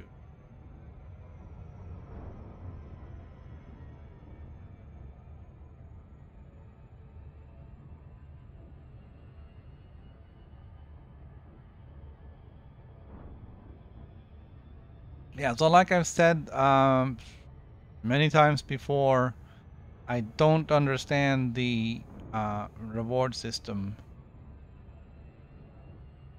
I understand that Earth-like planets and water worlds and planets that can be terraformed are highly prized. That makes sense. But the problem is this: players can't do anything with that information other than sell it. And while it might be used by the system to determine where to deploy stations in the future,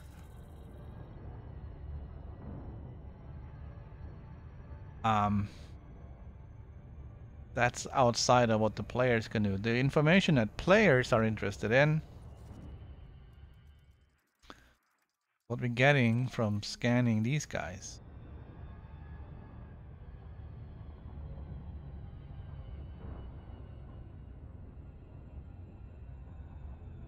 But there's no money in it for me to scan this guy.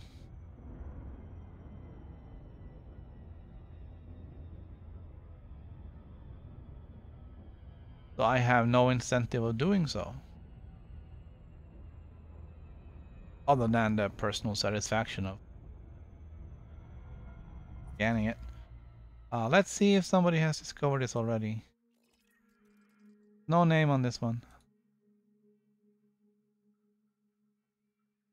2 rings, both rocky.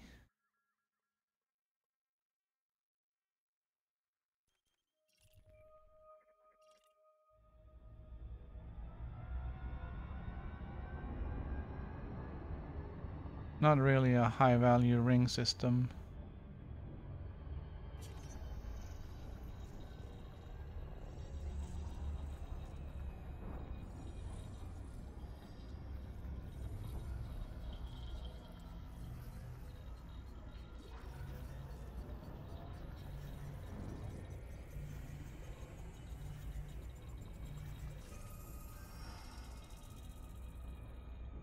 Okay.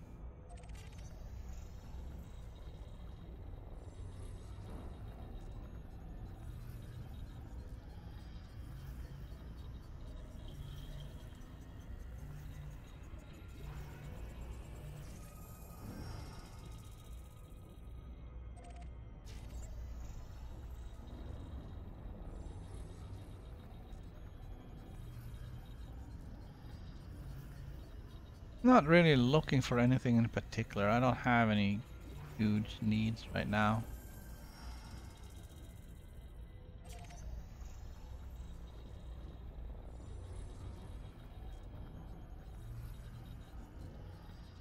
I mean, I'm right in the middle of nowhere. Or boosting, yeah, sure. But let's see, did we get them all?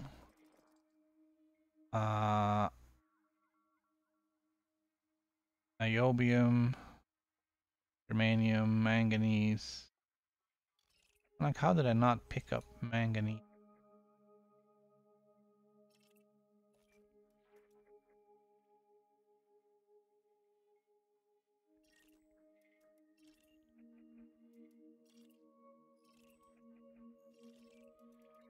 How did I not? I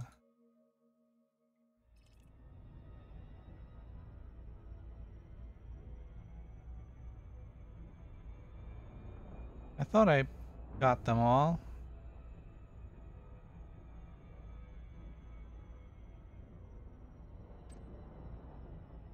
Yeah?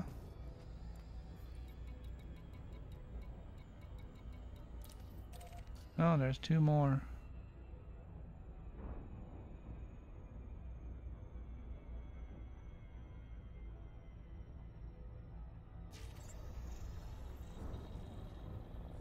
Right here.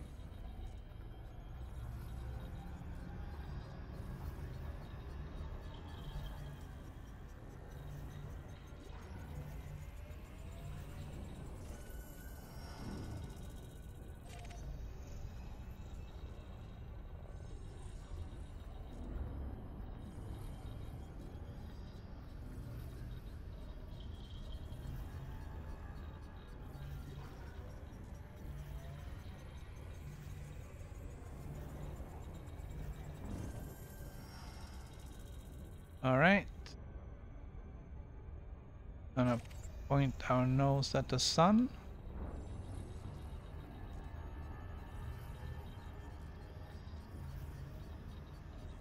Gonna scan that, and get our name on that as well. All right. Target next system.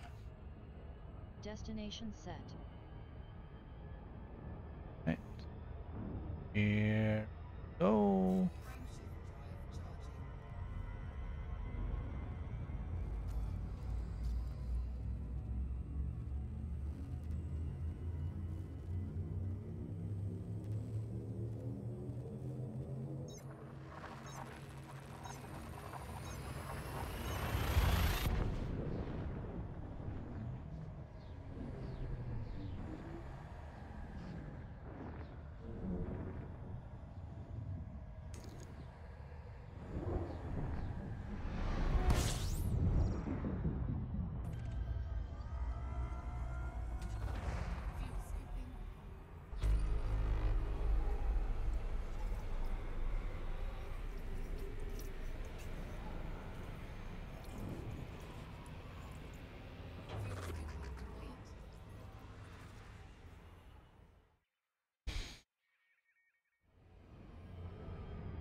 Feel a little bad about picking the worst of the lot when it comes to systems to scan.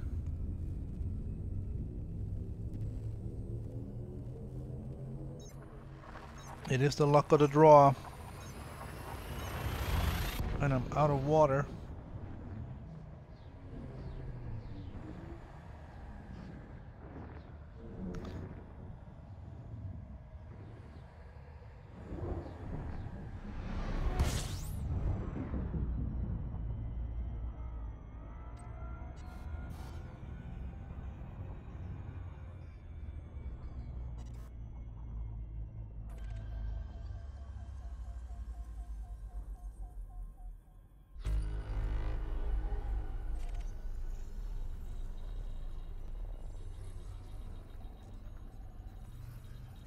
There's another assist. Lots of stuff.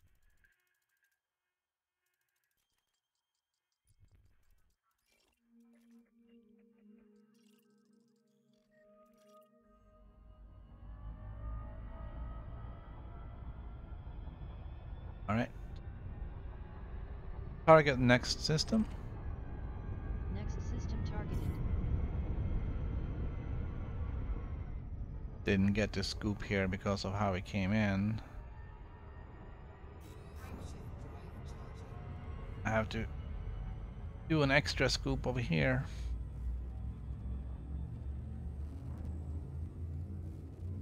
This is gonna be a big bright star.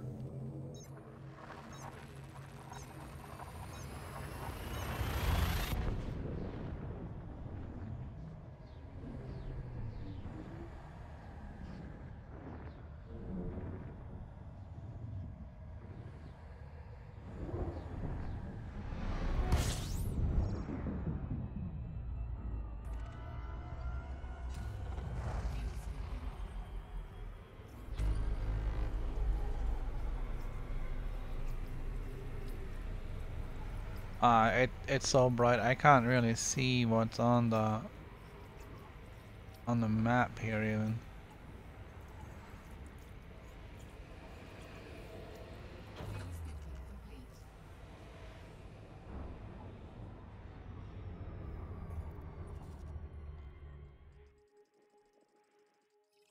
Bunch of gas giants. Frozen world out there with a ring.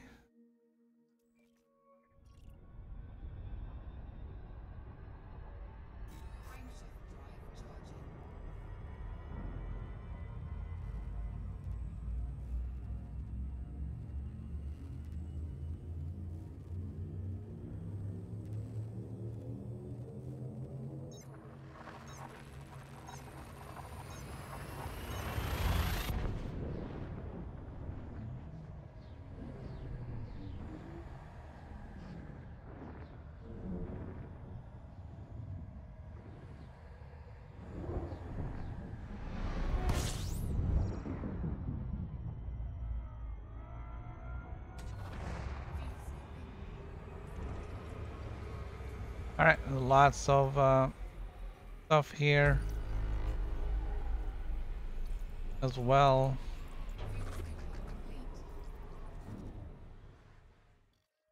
Asteroids too, yeah, asteroids.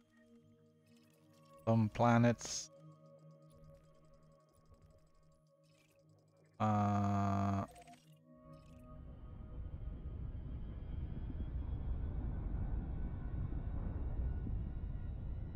That is not a class 2.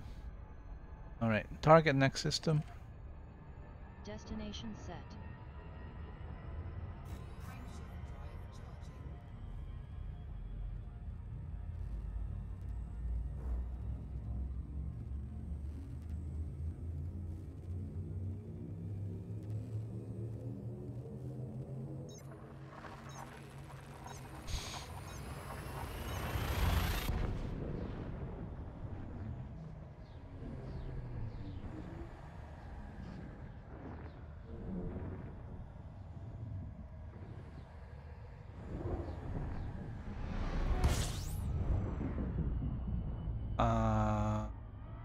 Where's my star?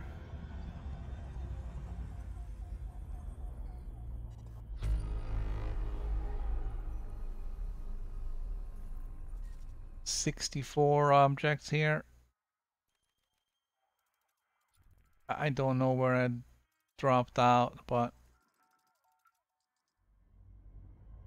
apparently nowhere near a star. And there's one.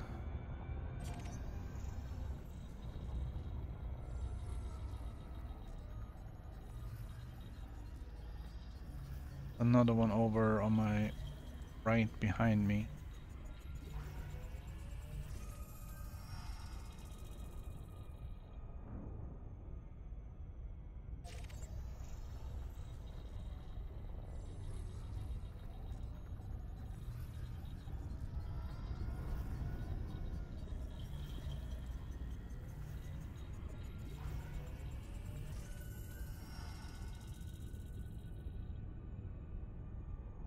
Alright, let's scan these. I want to see if I can also swing by one and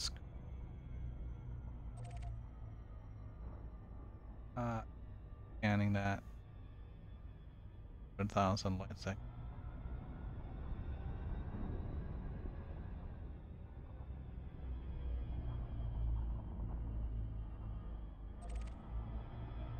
We're gonna target that one. Then we're gonna come in for a oop.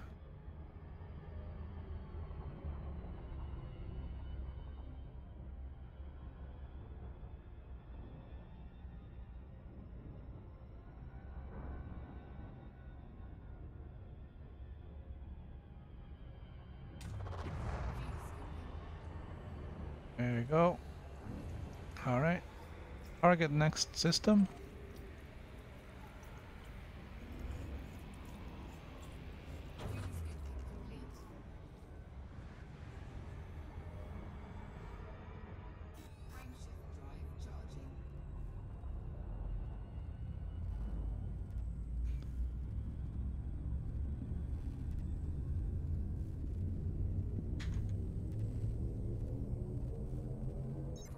Alright, so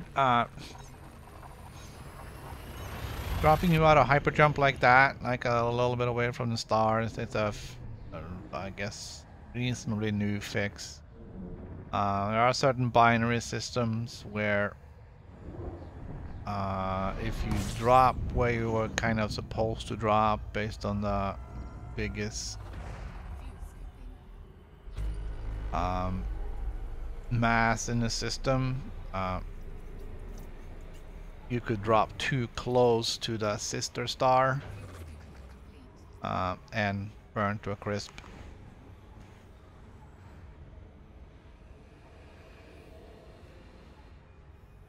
So the fix for that was when there are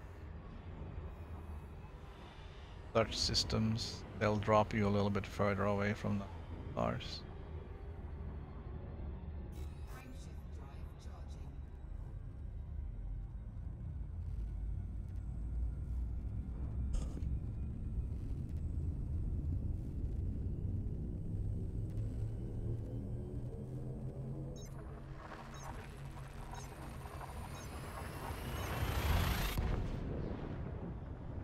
That does make fuel scooping a little more complicated, but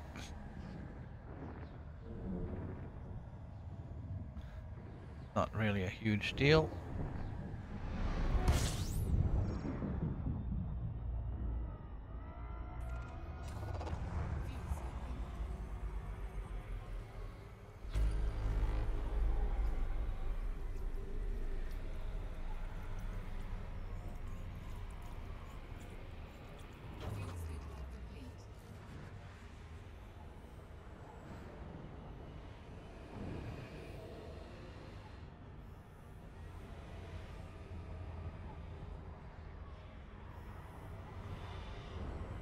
So yes, even after 3 years, there are still undiscovered systems, even in a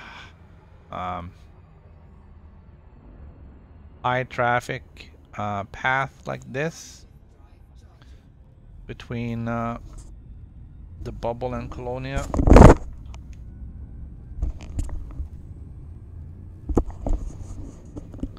Oh, my headset fell off.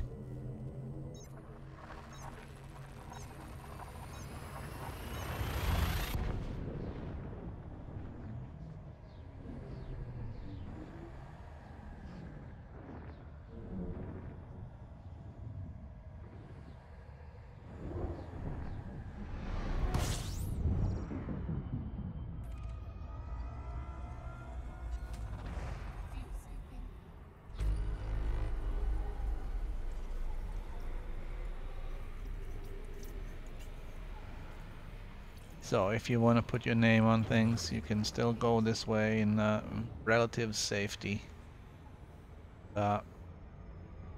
Find stuff. This, however, is a single star.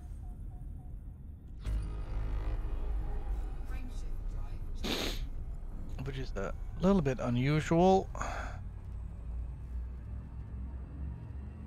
Stars don't like to be alone.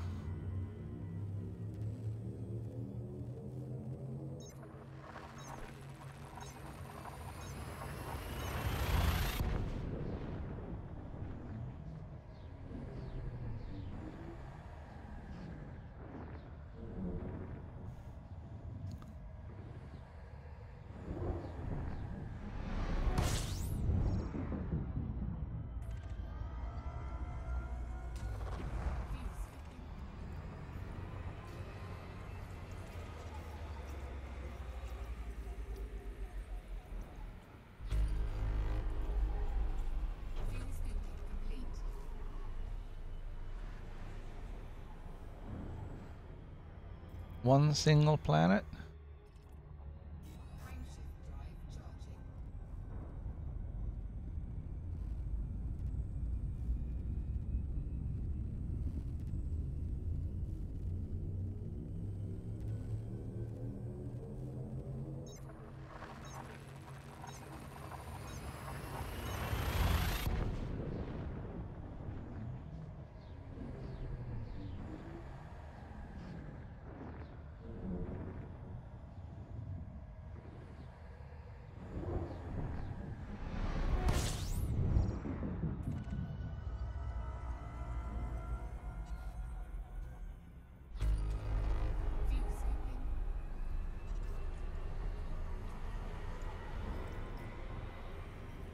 Another system with a lot of stuff in it.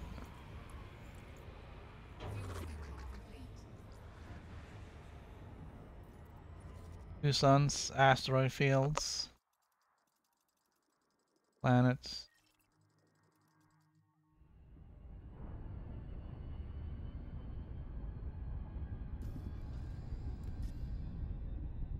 $234 jumps to go to Colonia.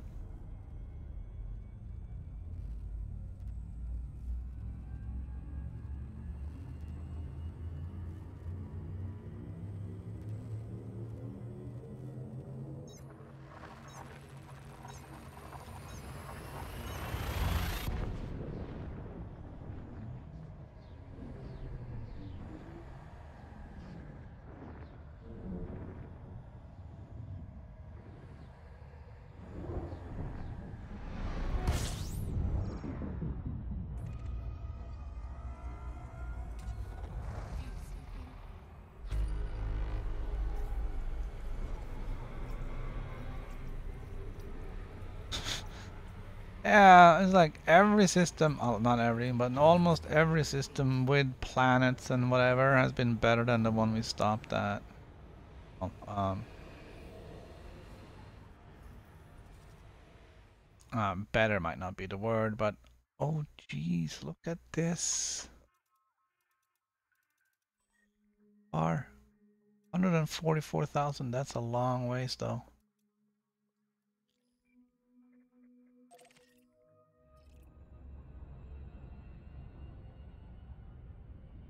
Oh my goodness. Are we scanning this? 144.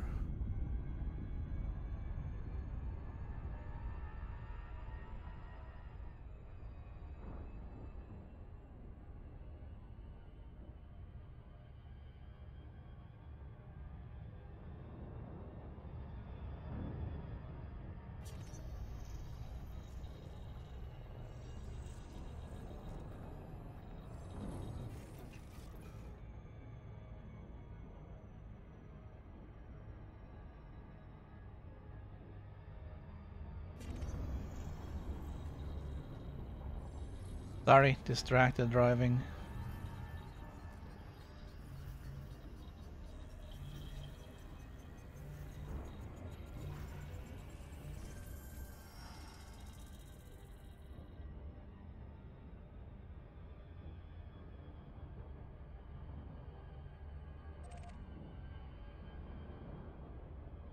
Well, the fact that it did give me the landing interface would indicate that that was not a...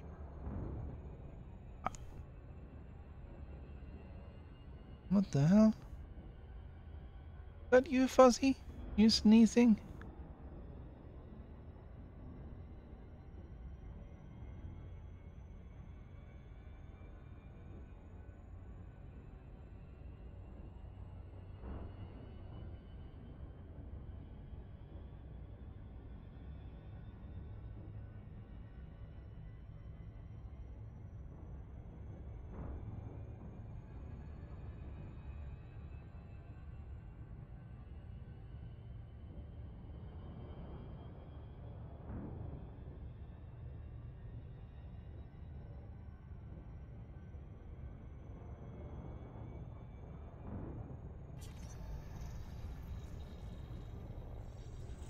We're not really looking to land or anything here. We're just gonna scan this system. Seem to have a lot of potential.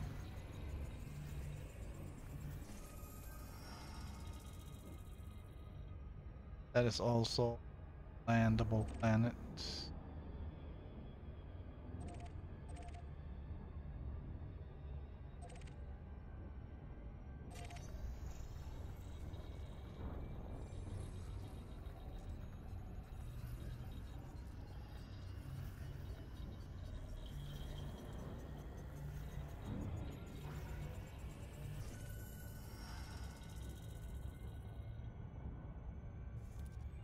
So apparently somebody do have an not an app, but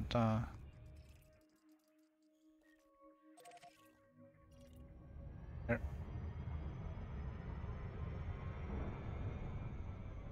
That's nothing.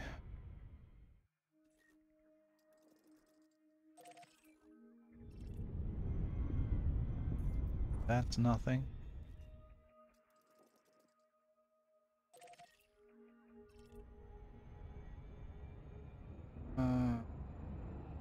More about that one. Long ways though.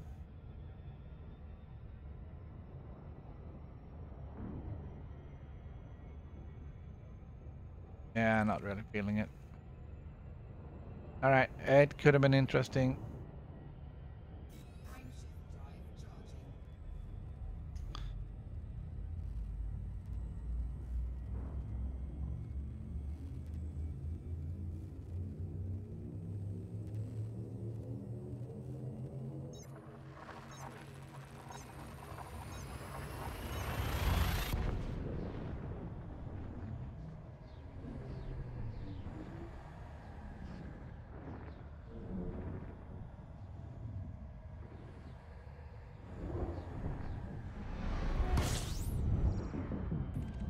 But we're gonna soldier on a request for 100 jumps.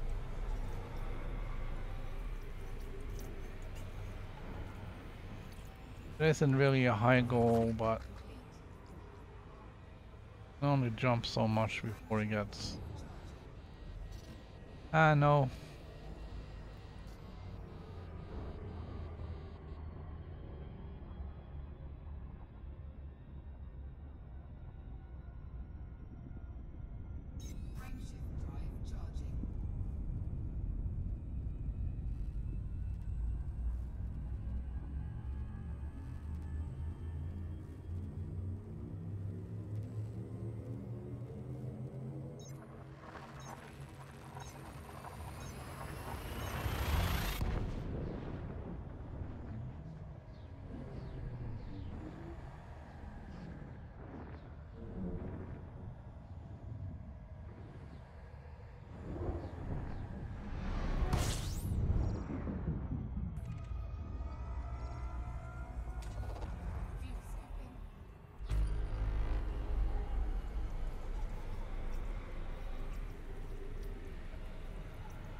It was an empty system.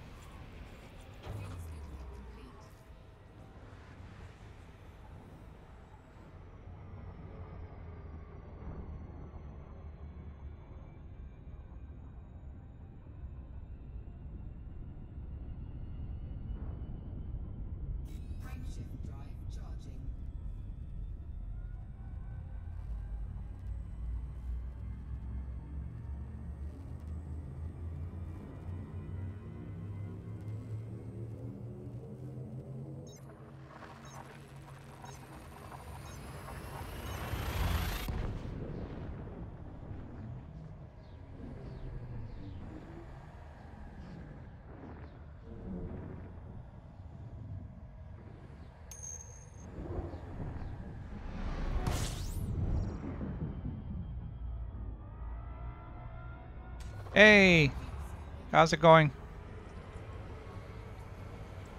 I'm just zooming around here in the on the way to Colonia.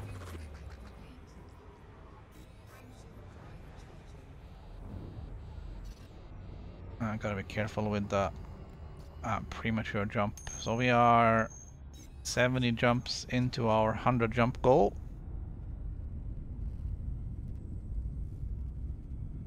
I don't know how far it actually is. Does it say here how far it is to Colonia? No, it just says 230 jumps. The galaxy map will tell me though, but it's you know, 230 times 47, so it's still a ways to go.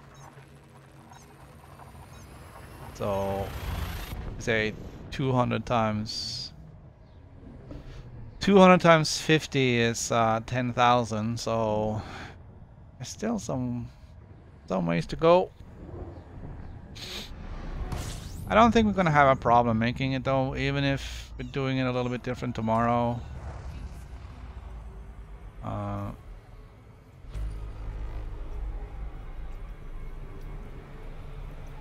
Although I've only done 70 jumps, we did stop and scan some stuff. I took the SRV out and got some manganese.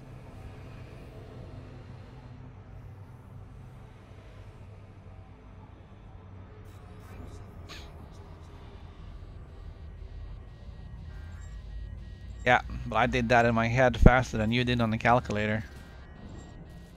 Uh-oh. Just by evening it out a little bit. There we go. Didn't really take any damage, did we? And nothing to worry about.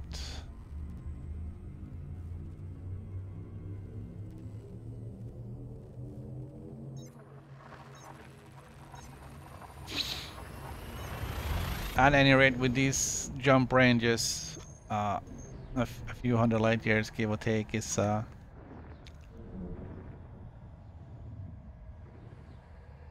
doesn't really matter much. I'm making good speed though, really. Of course, landing on that moon and driving the SRV around for a little bit kind of messed up any kind of statistics.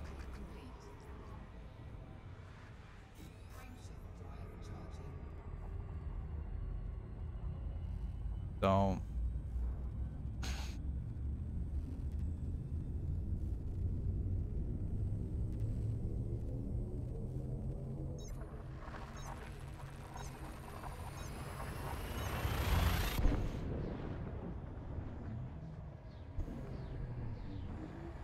we are making some headway here.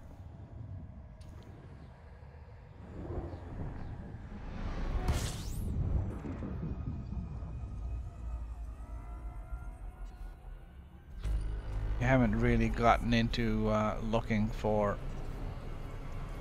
planets either to look at.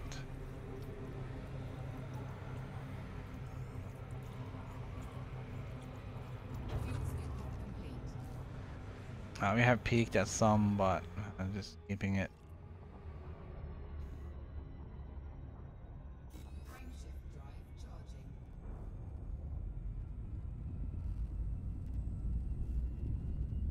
Focusing on the jumping right now, not on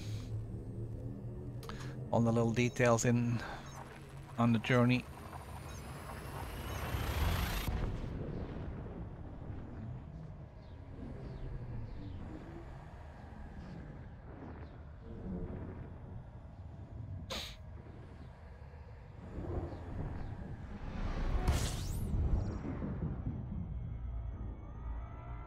I didn't check on the map to see how close to the that Polo Harbor we're gonna come if we go this way.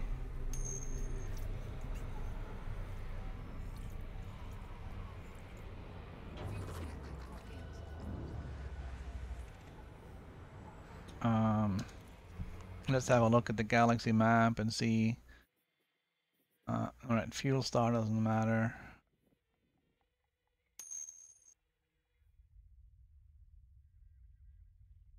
Alright. We don't really see the path, but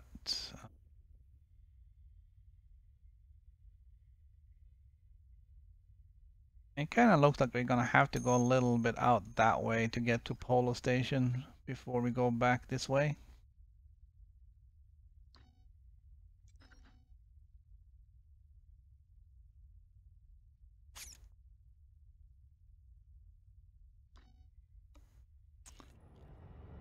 But we can worry about that on Thursday, I guess. Oh, you got a troll? Yeah, I don't see too many of those. I don't have time for that kind of crap. I just ban them and be done with it. There's no fanfare, no nothing. Just sayonara, you're gone, that's it.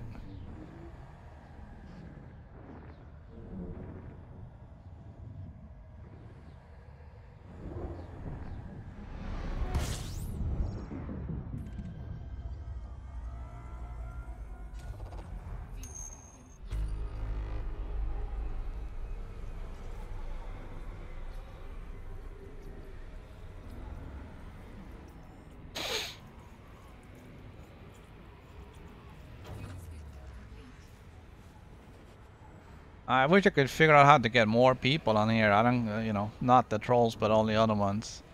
So Obsidian Ant was streaming last night, and he had like 700 viewers. Now, I know he's producing some high quality content there, so when he goes live, people are like, "Oh, what the hell?" So,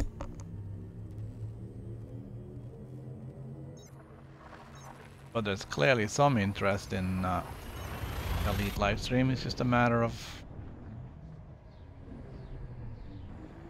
catching someone's attention. This isn't the most interesting live stream. We just jump bonanza.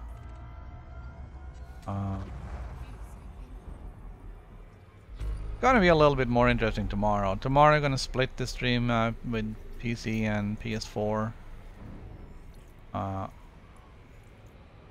Tomorrow is the community goal, the end of the community goal. Gonna wrap that up on the PS4. Just gotta keep on keeping on, I guess.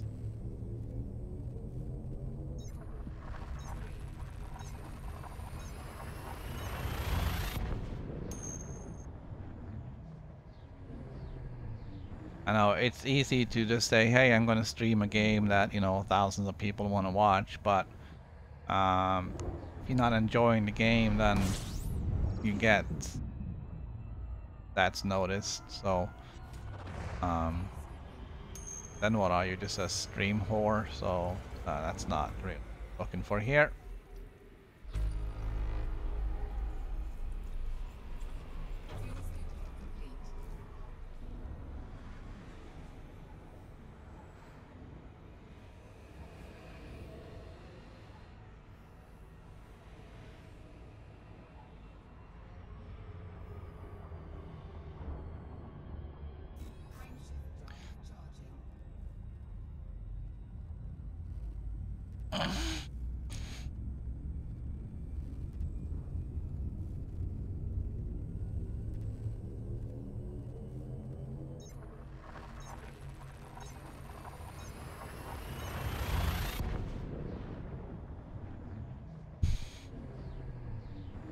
Yeah, I'm not really considering quitting. I'm just, you know,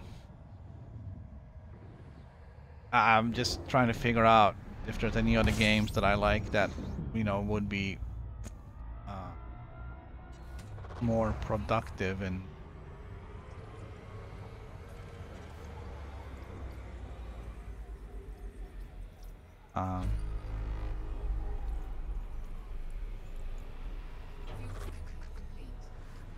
more productive in getting viewers. I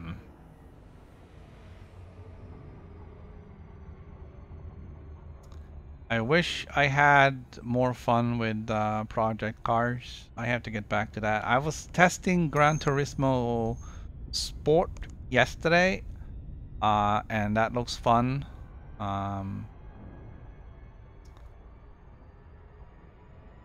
It seems to be mostly either challenges, like specific goals, or online racing.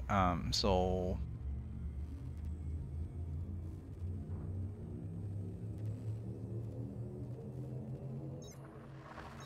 yeah, I race on the PS4. I think you're on PC, so we may not be.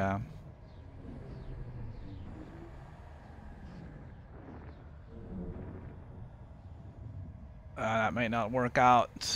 But Gran Turismo Sport looks good. I only had like half an hour to test it out yesterday.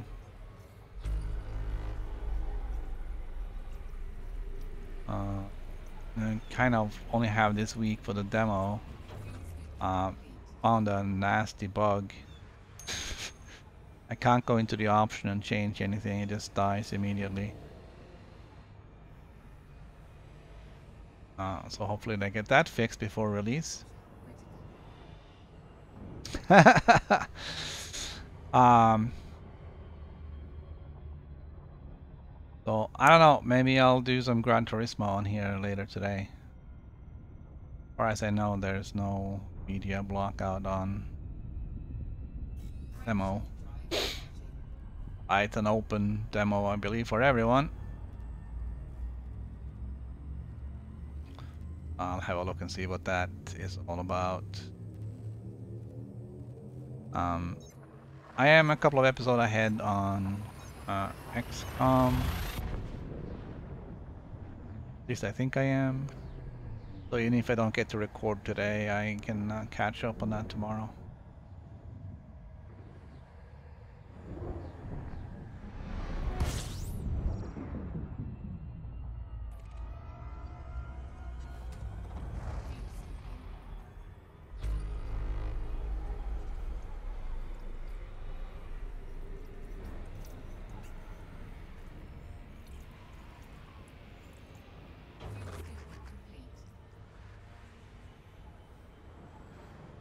There's a little, yeah, well, I think we'll talk about Gran Turismo when we get there.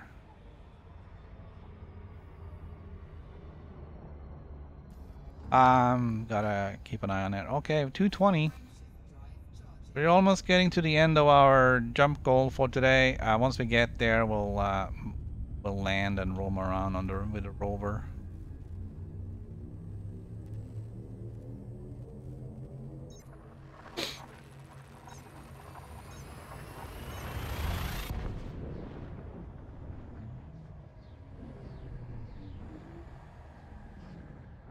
It should be repaired by now.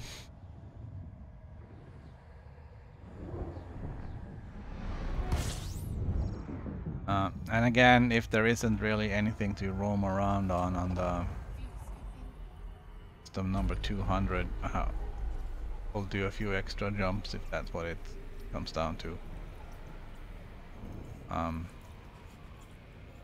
Tomorrow's stream from the PC is gonna be half of the Elite Dangerous stream tomorrow. The other half will be PS4, wrapping up the community goal, and I believe it will be the first time with the Type 9 on the stream, the Space Cow.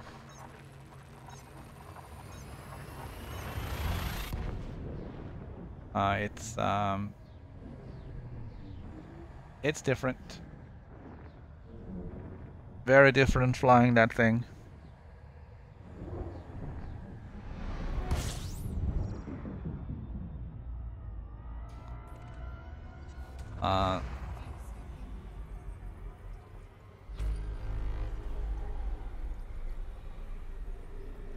Just fitting that thing through the mail slot is an achievement.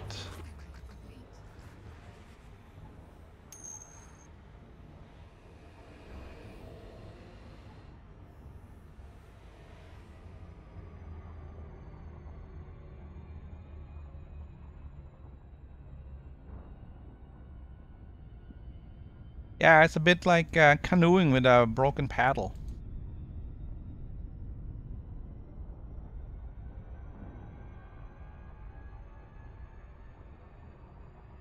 If you never tried that, I hope you never do. It's not fun.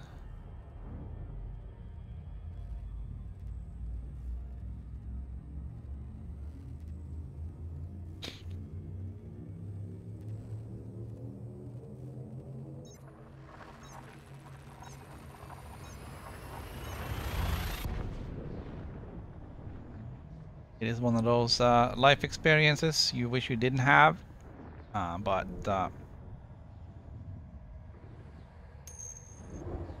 all good.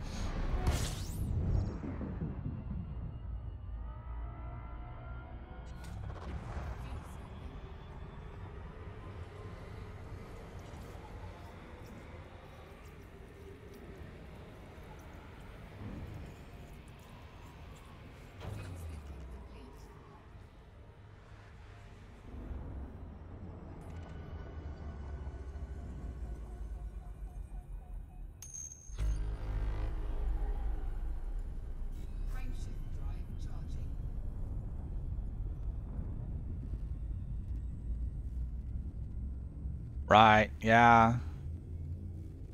Yeah, the Navy does lots of weird stuff for team building.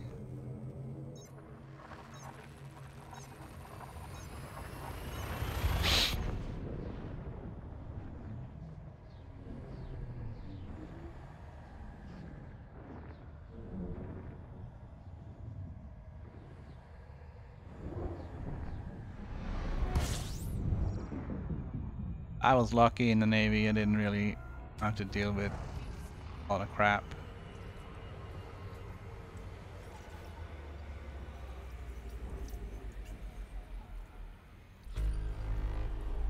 Fuel scooping complete. It's kind of fun being in a building where you only really have to worry about saluting if you run into an admiral. Frameshift drive charging.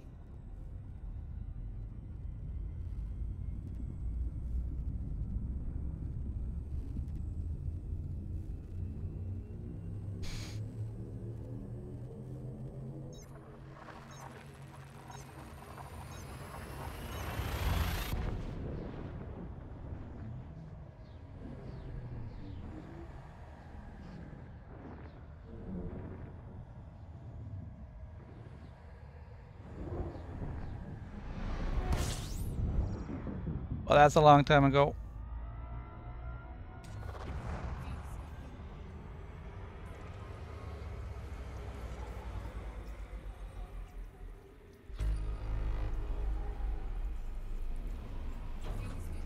complete.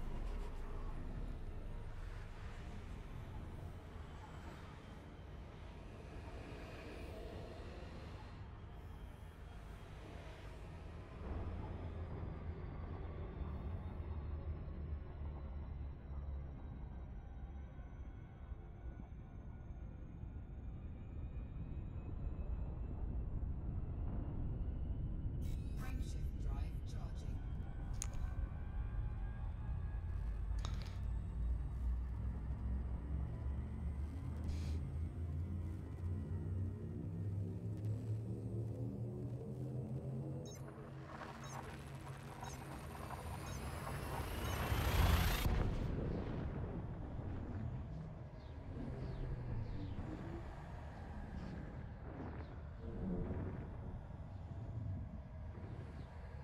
Keep an eye on the jumps here. We gotta be getting really close now.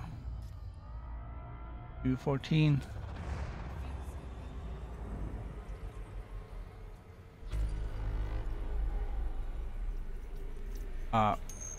Going a lot faster than I did last time with the poor little asp.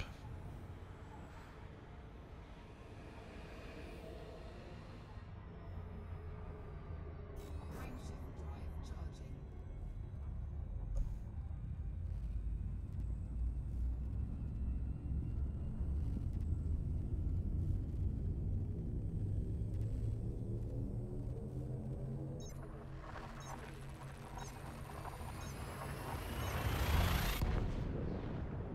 I got like what, 15, 16 light years more per jump on the Anaconda than I did on the Asp when I went out here before.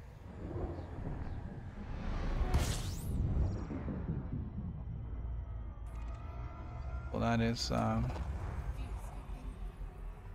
an extra third. Fuel scooping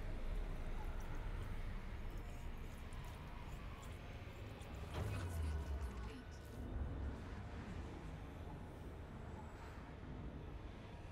Frameshift drive charging. Too soon. Frameshift drive charging.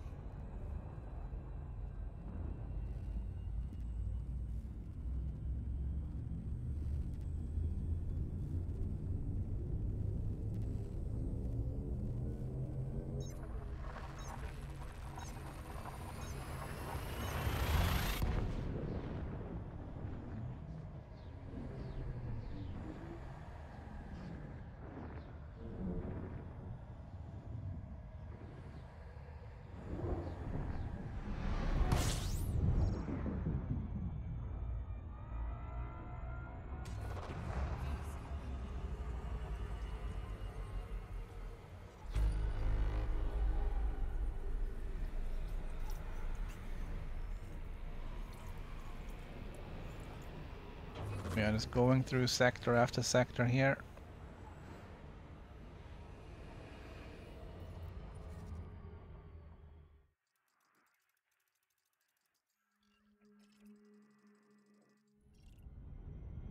Now, whoever came up with the default keys for the DualShock 4 on the PC,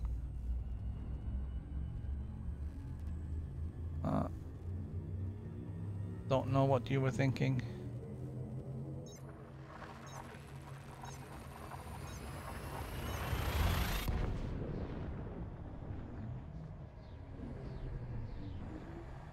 I don't know what you were thinking. I'm gonna have to go and invert everything now.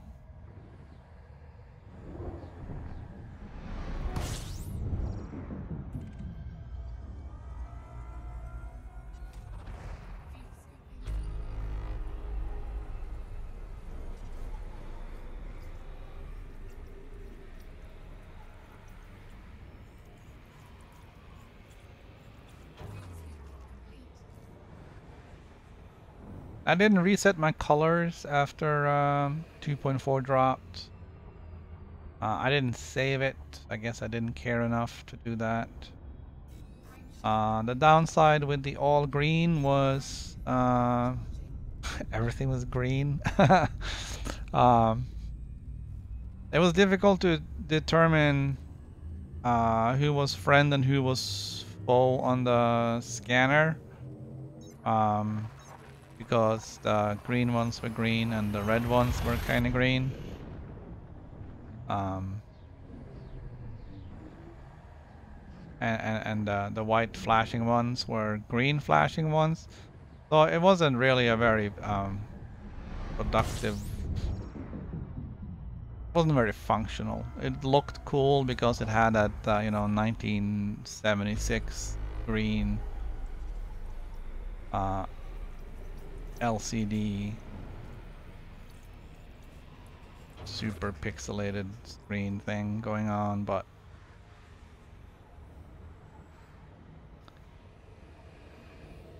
just wasn't functional. I'll look over some of the colors that there are and see if I can change it again to something else, just to have it different here in the PS4.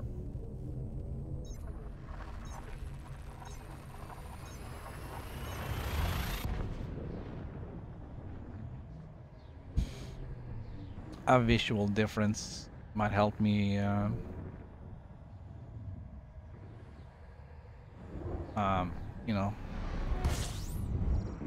remember which controls I'm actually using, the PC one or the PC4. 'Cause right now it looks all the same, but the controls are different.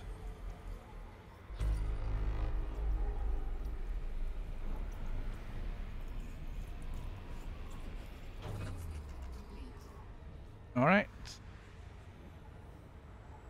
We are certainly getting somewhere.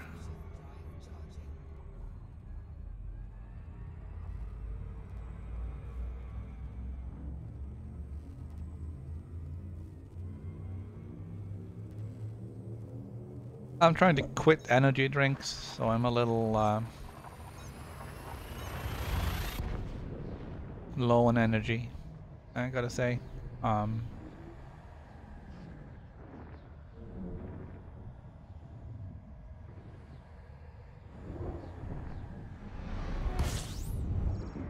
I would kill for one right now, but I'm not gonna go out and get one. I'm gonna be good.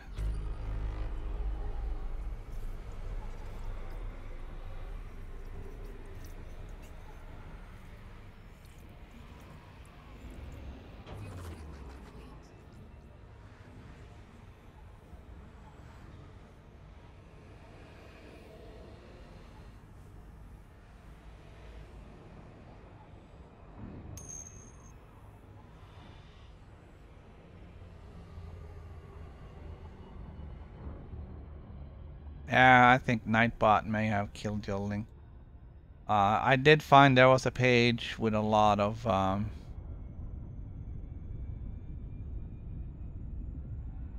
there's a page with a lot of color schemes on it with pictures of all of them and everything.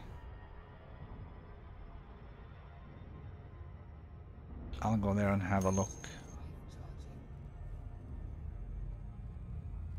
Yeah, either YouTube or Nightbot killed the link. Sorry.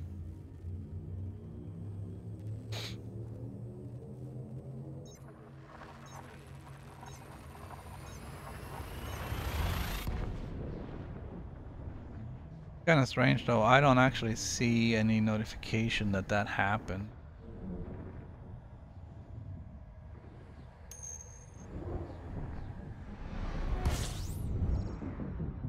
Yeah, I think that's the one I've seen as well. No to orange.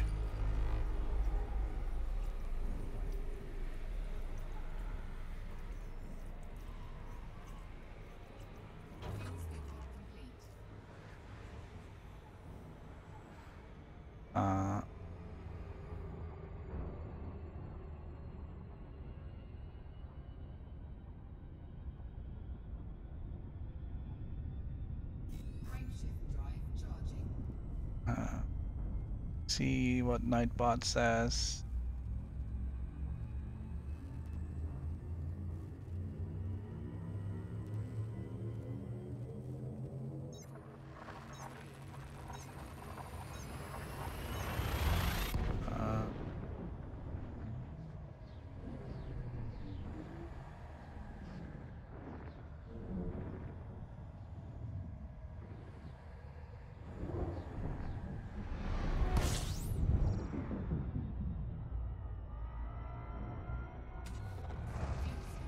Kind of strange. There's nothing there.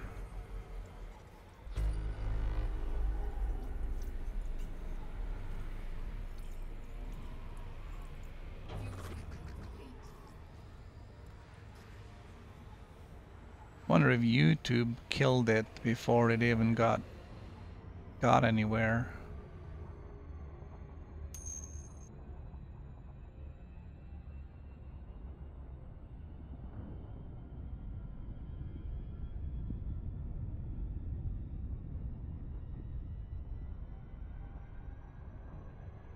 Yeah.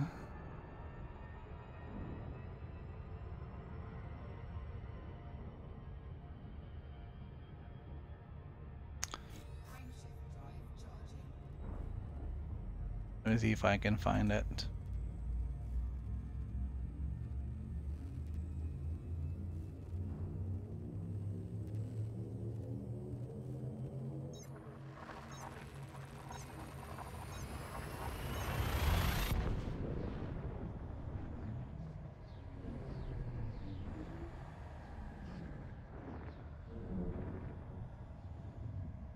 Be careful now so I don't get too distracted. I'll face plant into the sun. There we go. Yeah, well, it's not just for me. There's, you know, there might be other people who also want to change their HUD colors.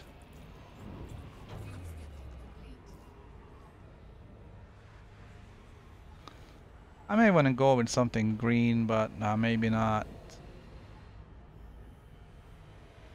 Maybe not that green. And I need to wear my glasses to see. Oh, the blues are good.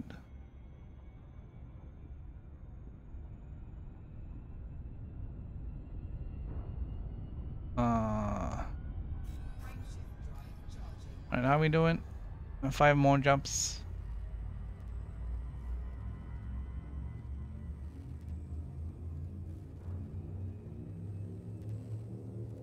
There's one here with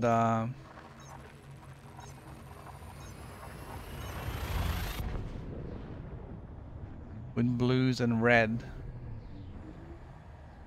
That's nice.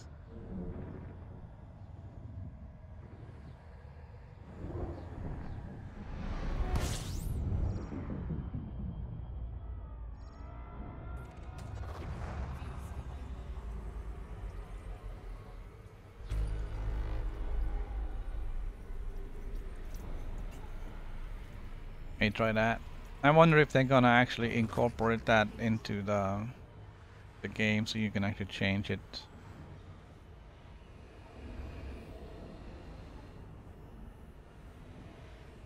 in the game. I don't understand how those values work. That's really.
Oh, that could be interesting. I mean, here's the thing though, if they're gonna put that in the interface for the consoles, there's really no reason why it wouldn't be in the interface for the PC either.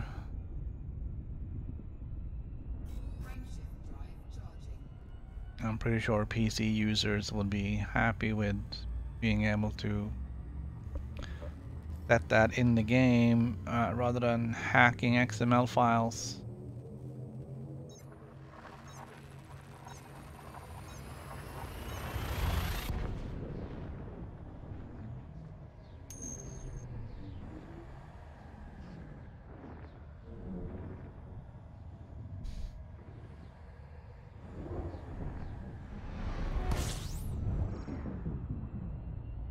Alright, that was one of those weird ones.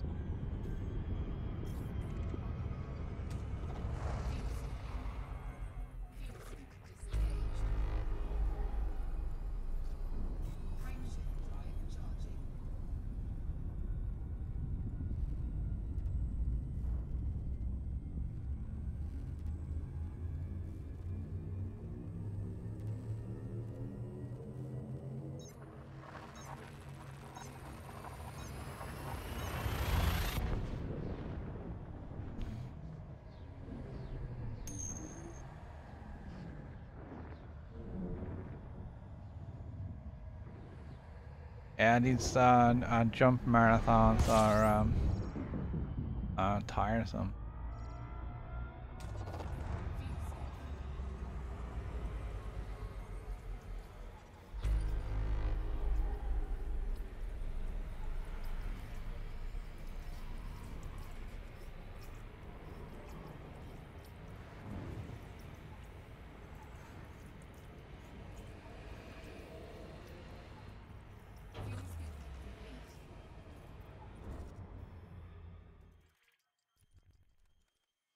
Right, so all the good planets are down here.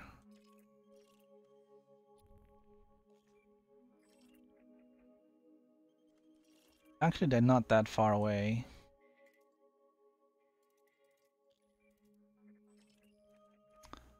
Not many to land on though. I'll do one more. We'll do the jump to 200, and then we'll take it from there.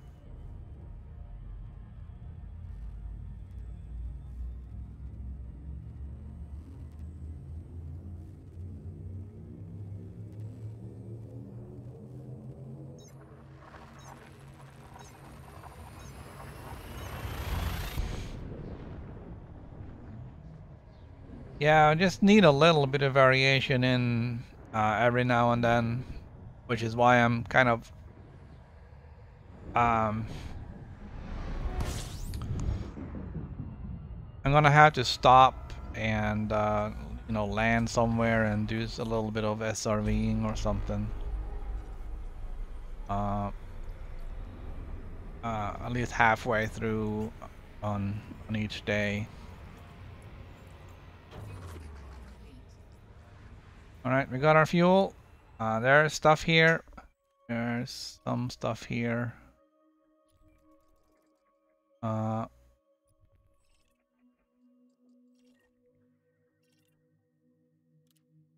That's an Earth-like or a water world. Did I not select it? Are you kidding me with not selecting? That's a water world.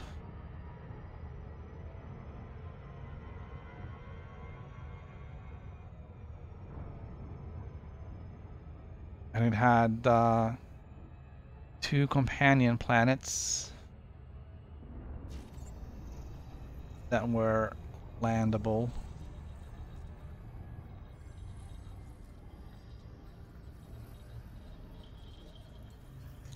So we're gonna put the ship down on one of those.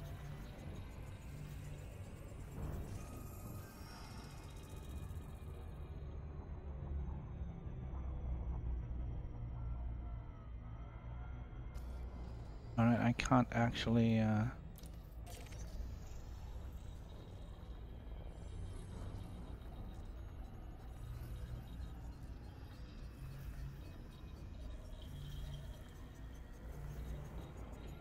could not target them from space. Too far away.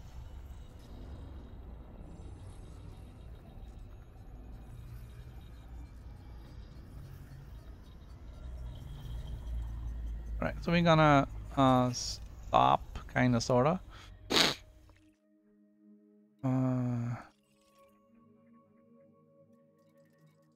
Water world, candidate for terraforming. That's a good chunk of cash. Alright. Iron, nickel, sulfur, carbon, manganese, phosphorus, germanium, zirconium, cadmium. Iron, nickel, sulfur, carbon, phosphorus, selenium, tin, tungsten, polonium. Polonium? What's that used for?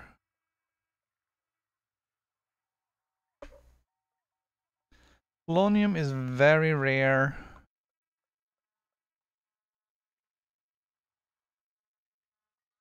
It is not used for anything. Yet.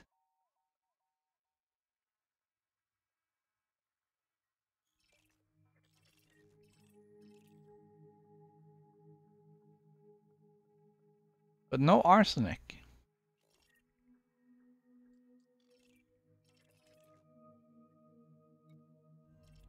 Because I think I have everything else. I think we looked over this before. Cadmium, carbon. Why do I have so much carbon? What's carbon used for?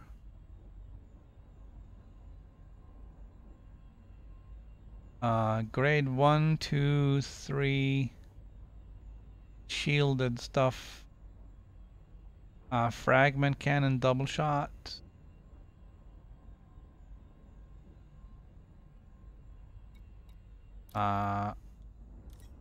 Yeah, man.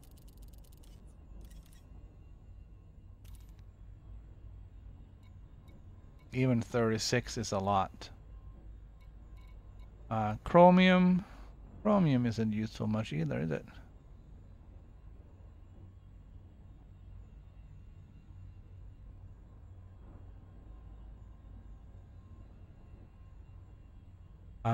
Grade 3 efficient lasers. Rapid charge shield cell bank.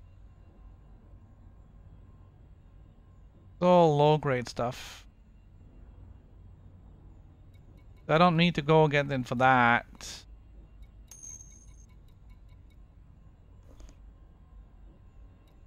Good afternoon. Is your work day over? Nickel. I have nickel. I don't need more. Got plenty of phosphorus.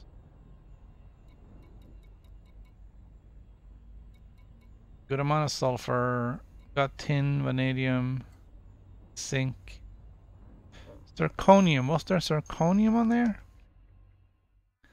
I didn't think there was. 2.6.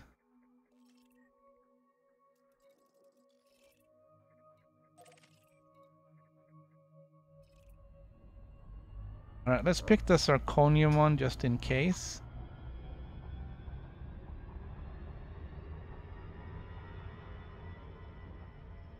Uh,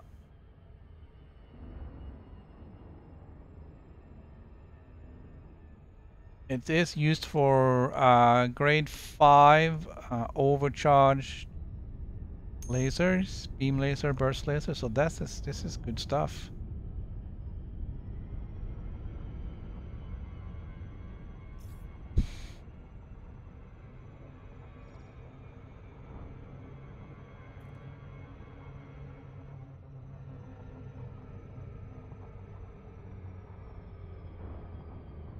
I think I almost crashed into the wrong planet.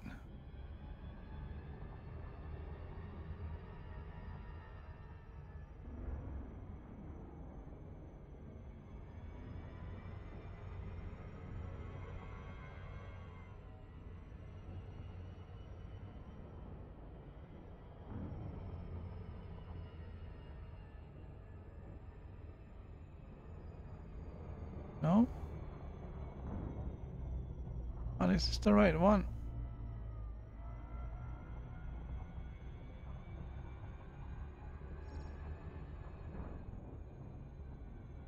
Orbital flight engaged.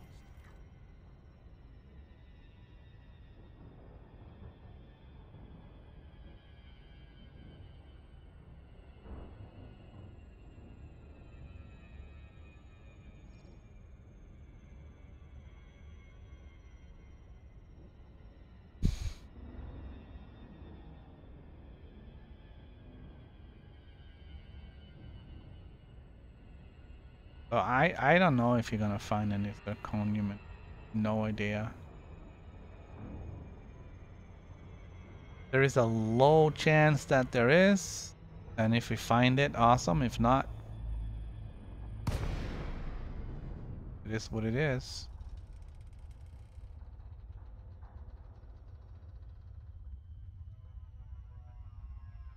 I wouldn't mind getting some grade 5 beam lasers.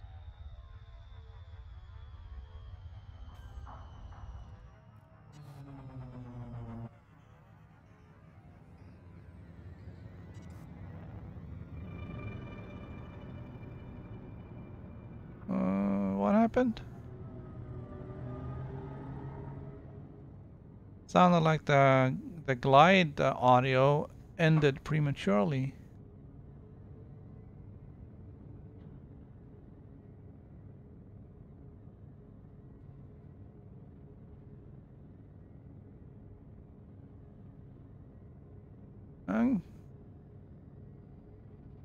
That's an interesting structure.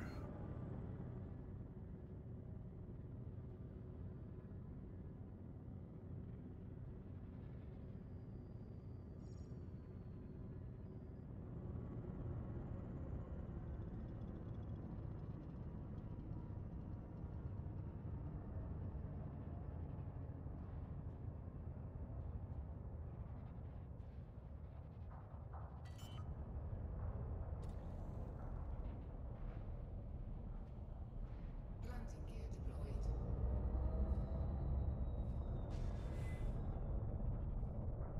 Oh, did I actually put the nose in the ground? I did.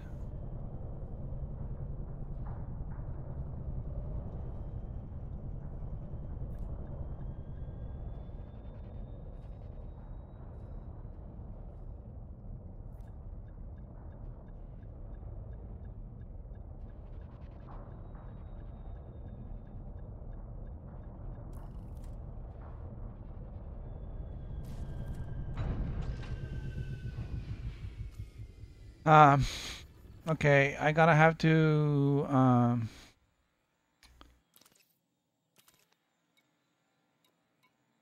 turn off some stuff and turn on the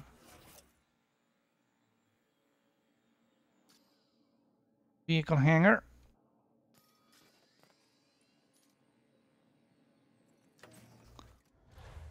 And we can deploy the vehicle.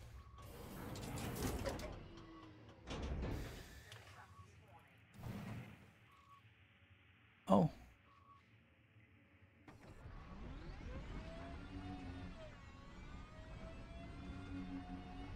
Lots of signals here.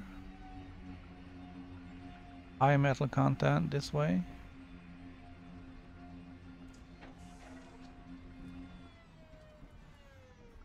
A little dark.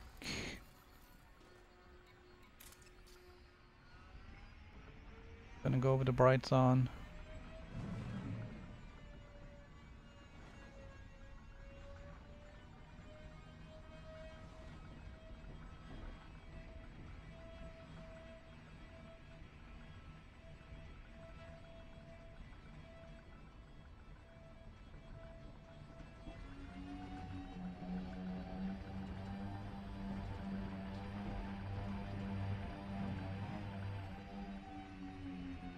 A little distracting that the navigation is stuck on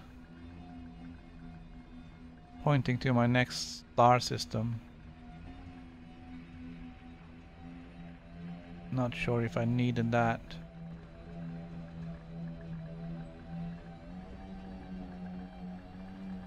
But we're heading out this way, approximately 60.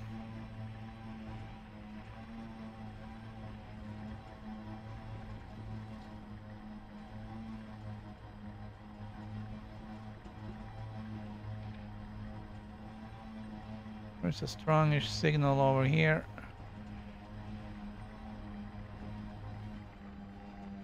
Pretty sure it's gonna move.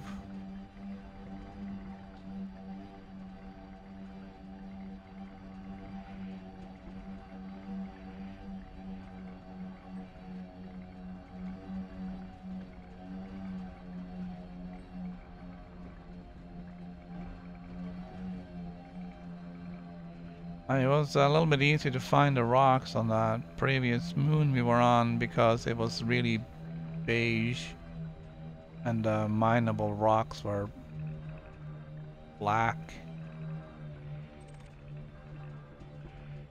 There's one.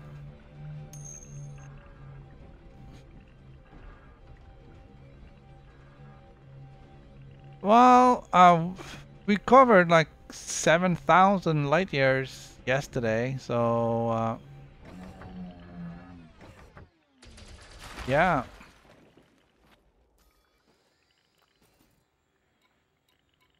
Alright, well, nothing that we really needed.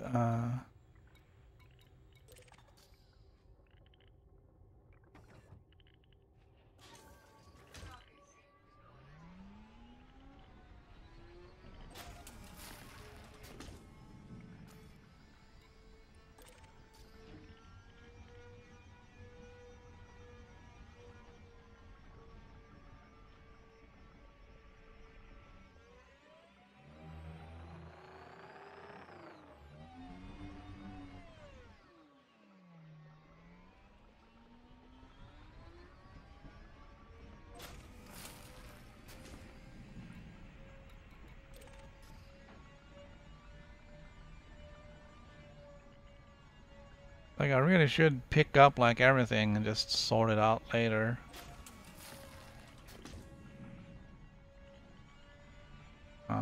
Maybe that's gonna be where we need to go.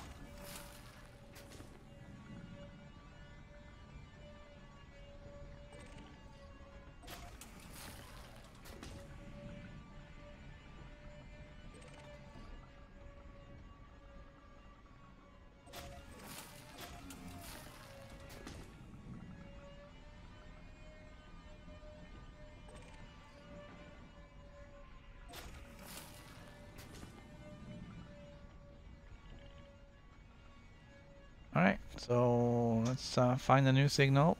There's one over here at 82 degrees.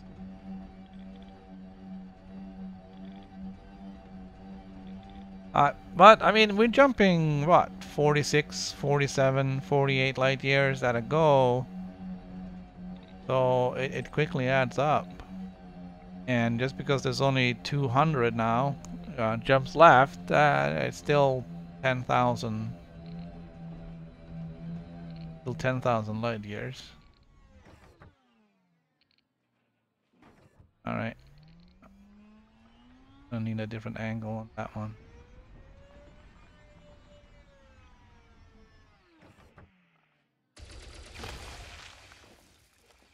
Alright, come on, give me something good. Zirconium, isn't that what we were looking for though? Yes, it was.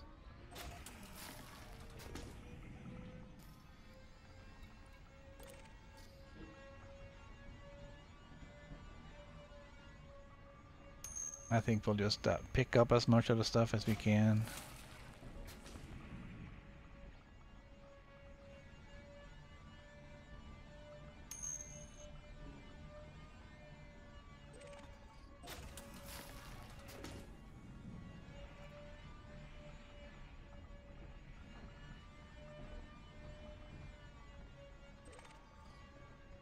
Yeah, we didn't do that many jumps yesterday, but we did do the neutron star highway yesterday. So we only did about 60, maybe 70 jumps total. But we did end up covering about 7,000 light years.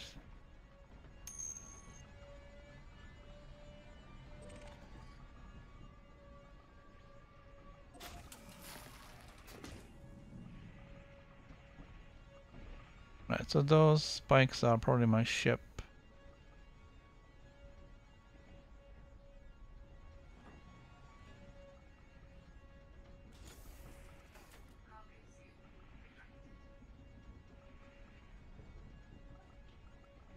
I don't know. I think it had to be a little bit of a masochist if you're going for Colonia in a Python.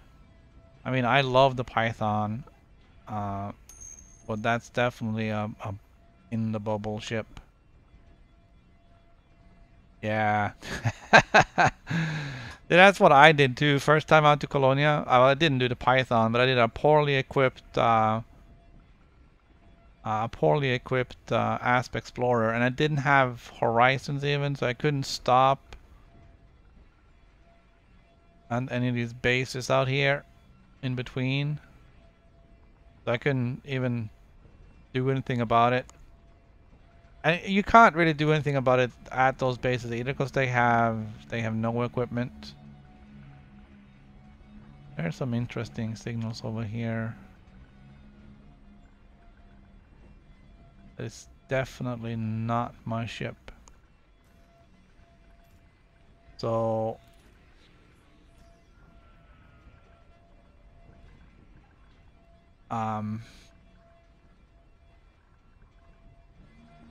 once I got to Colonia and sold all my data and all that stuff, I could finally get, you know, properly sized fuel scoop.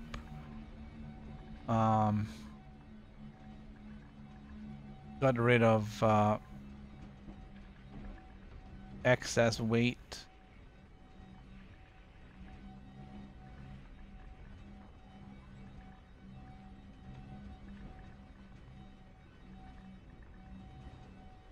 And got the jump range up a little bit.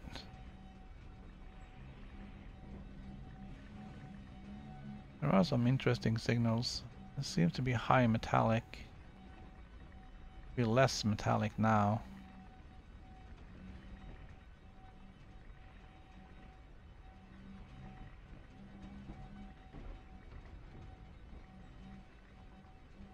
And it seems to be more over this way.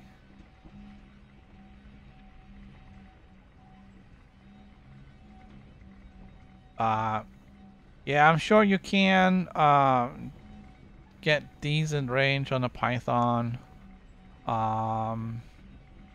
If I strip some of the weight off it, I'd probably get good range, well, a decent range on my Python as well. But I'm not sure if it's really... I'm not sure if it's worth it, because at those ranges there are probably better ships that will do... there are other ships that will do better.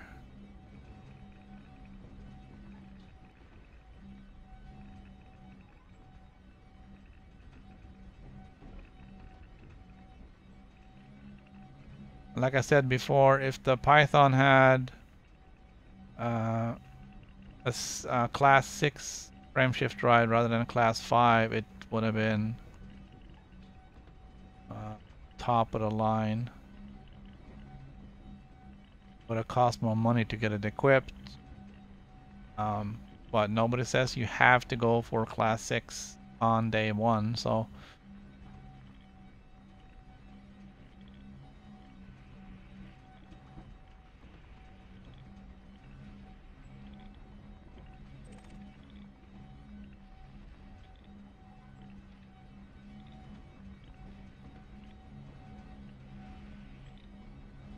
but the Python is definitely one of my favorite chips.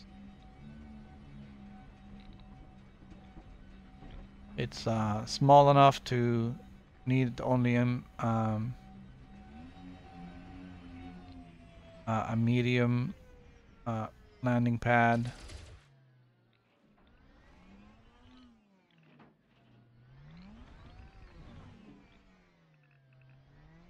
And it's big enough to pack a punch when you need it to.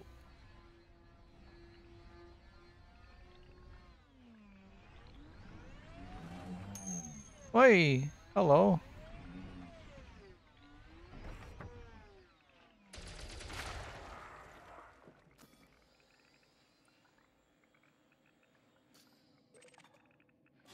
Alright, well, we'll just pick up the whole thing.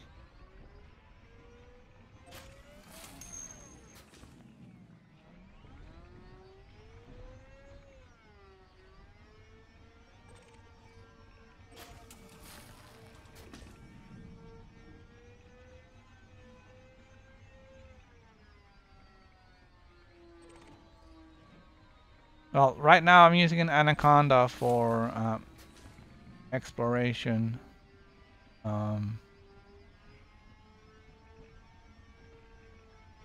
And the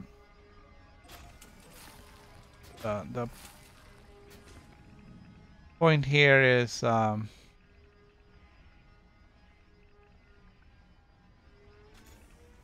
making enough money off the exploration here to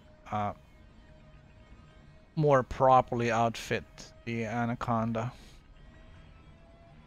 I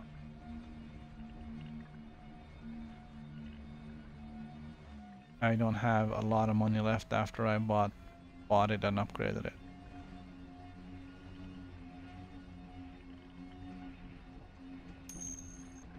So we did get some stuff.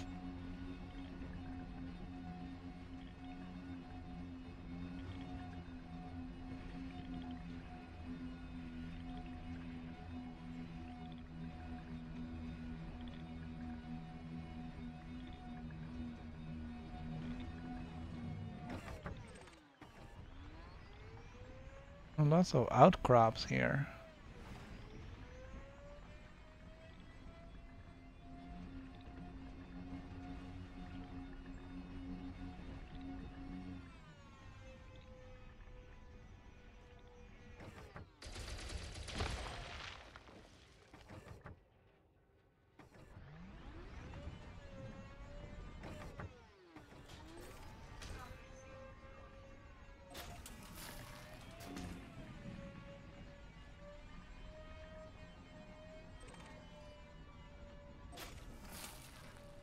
I don't really care what the material is. I'm just gonna pick it up and then I throw it away if I don't need it. Which kind of goes with my general attitude.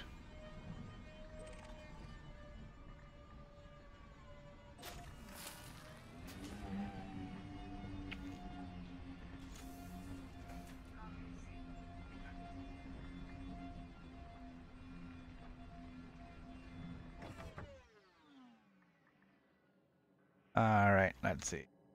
Work. That does work. Work. That does work.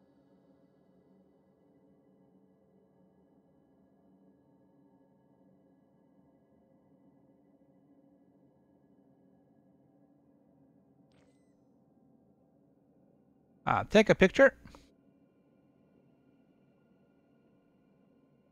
Take a picture. Picture taken. Thank you.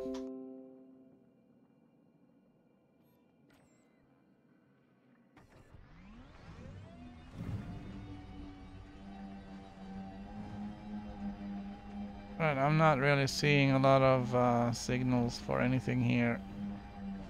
There is something this way.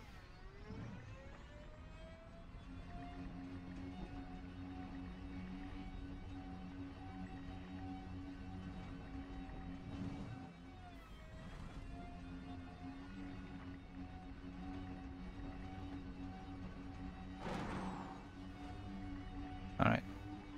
Just trying to figure out what all the buttons are. That's the go fly button.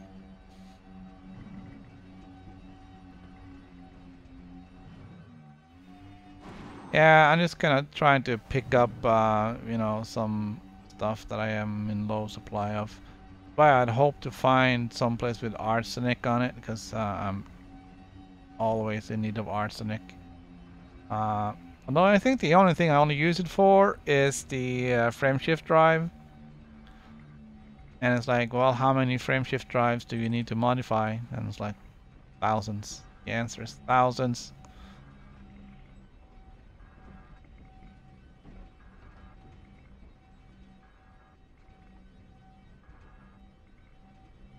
And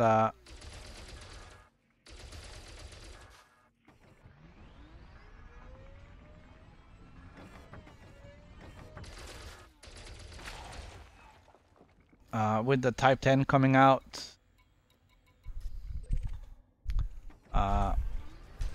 there's going to be a need for more modified frame shift drives, more modified thrusters. I still wonder how that thing is going to fly. If it really is a modified Type 10. Jeez.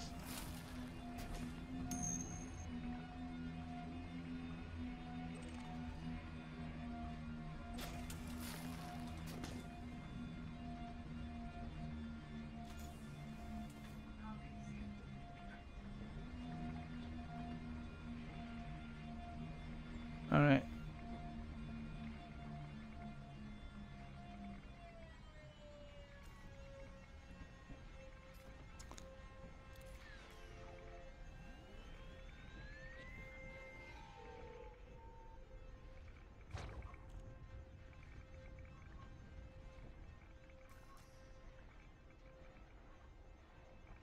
Where are you?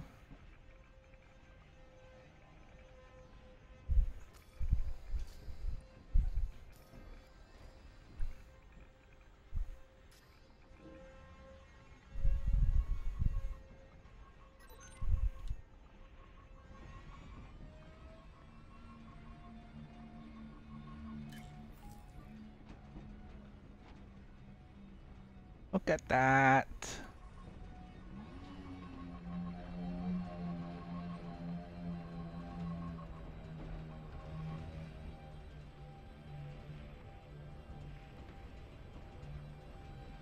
Of course, now my scanner is useless. It's all high grade stuff all over the place because of the anaconda sitting there.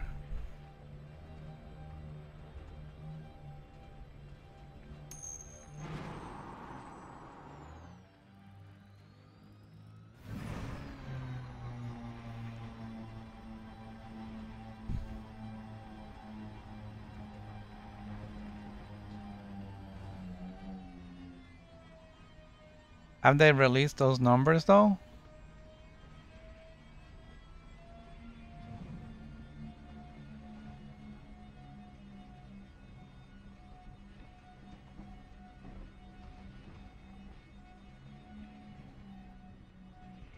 Or is the maneuvering number is just speculation? Because there's so little information that they have released on it that I've seen. But I haven't spent a lot of time digging. I'm like, I just want to have a release date. That's all I care about.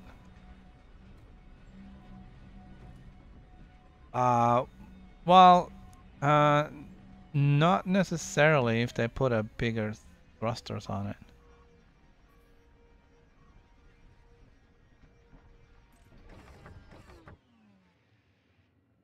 Damn it. There we go.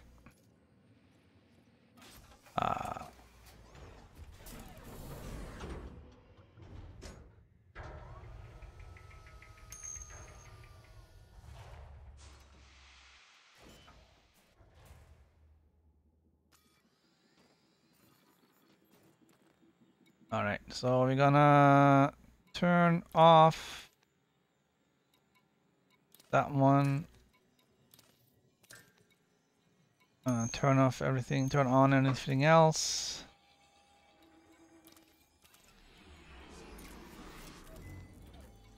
Since we're sitting here, we might as well repair everything.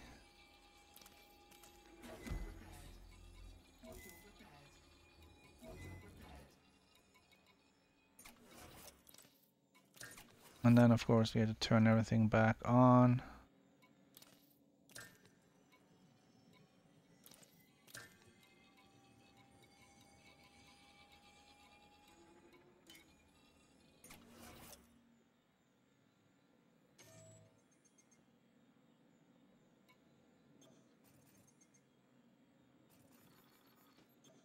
All right.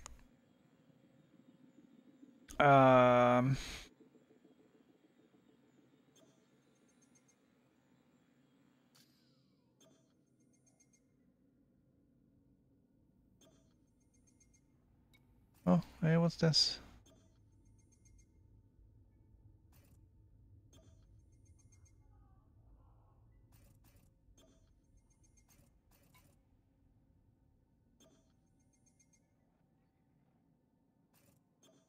That one of you guys or just some random guy?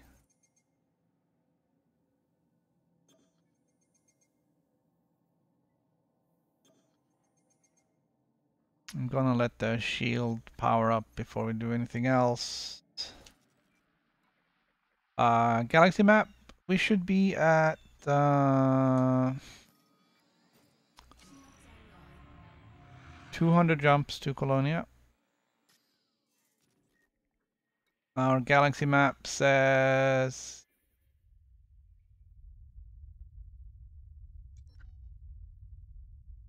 9,400 light years to Radrai.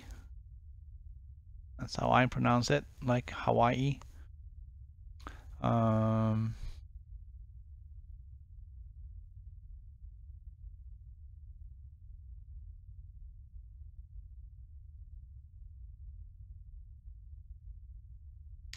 I don't know if they can really fit much more. I mean, I think they're gonna militarize it, so they may do the same with that one as what they did with the federal gunship.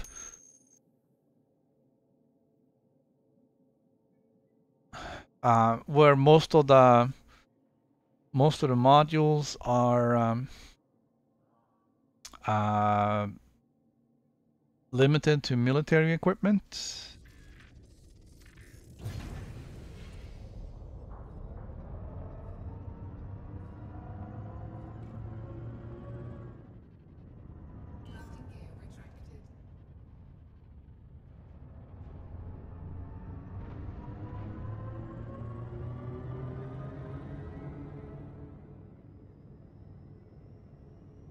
So you can probably load it up with shield cell banks, hull reinforcements, and module reinforcements, stuff like that, but not a whole lot of cargo.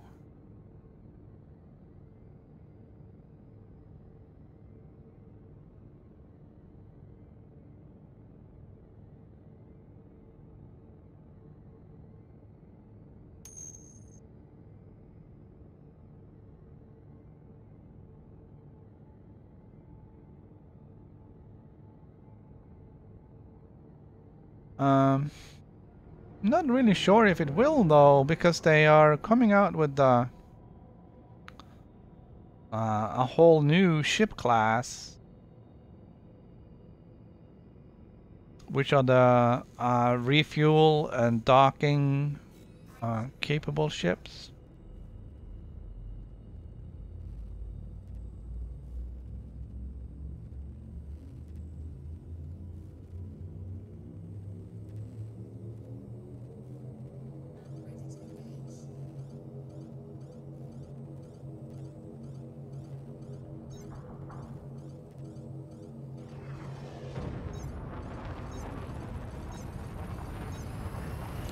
So I'm not sure if it's gonna have a lot of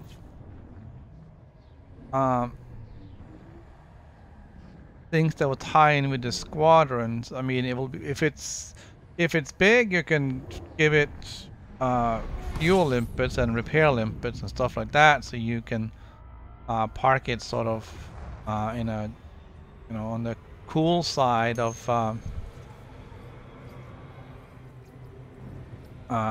battle, and then come over and get repaired. And well, you don't really need fuel for combat, but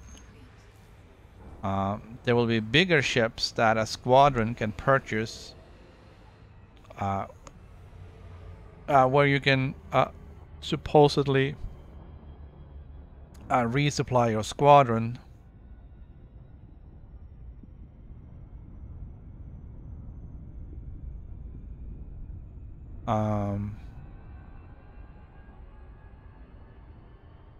So that will probably be like, well, not a mega ship, obviously, but you know, like one size down.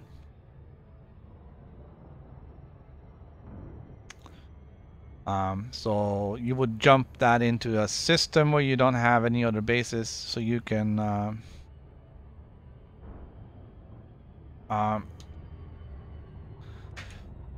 dock there. You get a respawn point there. You can dock and get fuel and restock stuff.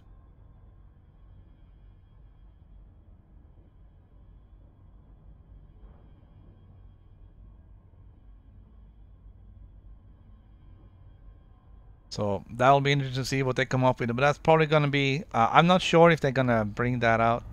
I don't know. Is it optimistic to think Q1? I mean, they had the big releases for Q1 and Q4.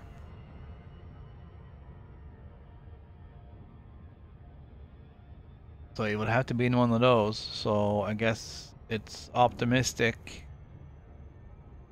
to think maybe it will be in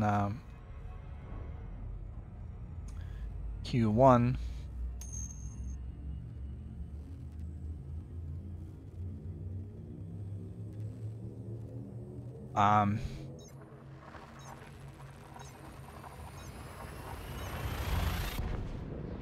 I still think that the T10 is going to be, the Type 10 is going to be a big,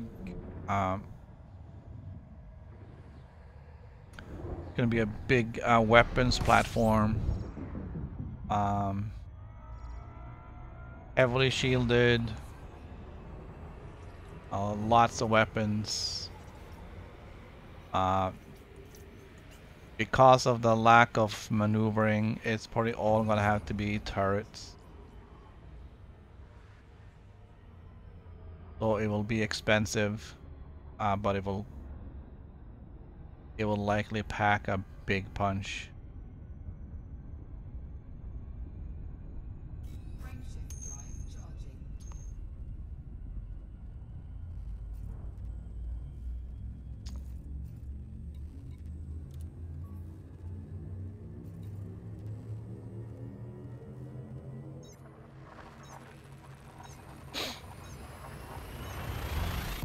Alright, we're gonna just do a few more jumps while we're wrapping up here.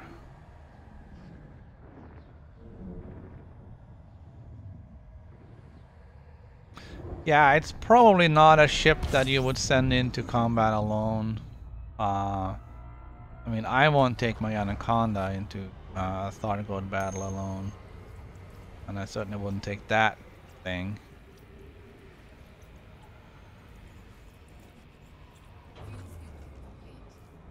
uh, anywhere near Thargo in space without mates.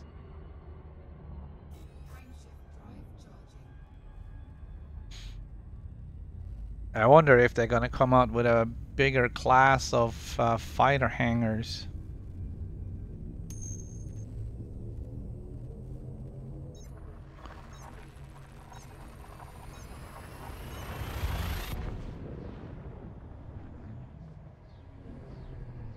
Yeah.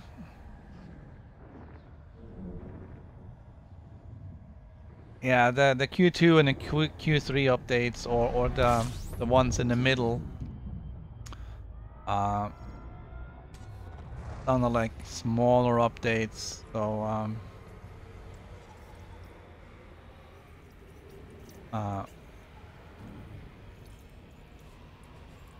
don't know. Hoping that maybe the planets and maybe a few new ships in Q1. We do know the Type 10. The Type 10 probably is already in. We're just waiting for it. Maybe next community goal, or maybe the one after that.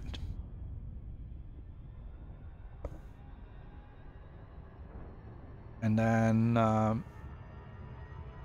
we got the Chieftain and the Crate. We know those two are coming. Don't know if they'll be in the Q1 update or in one of the intermediate ones.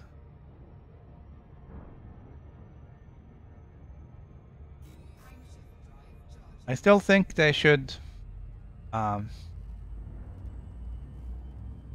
the guild and the squadron stuff, I should tie it in with the minor factions here so that the guild would be the same as one of the minor factions. You can then join a minor faction, and a faction administrator would then approve your requests and flag it here in the game that you are a member.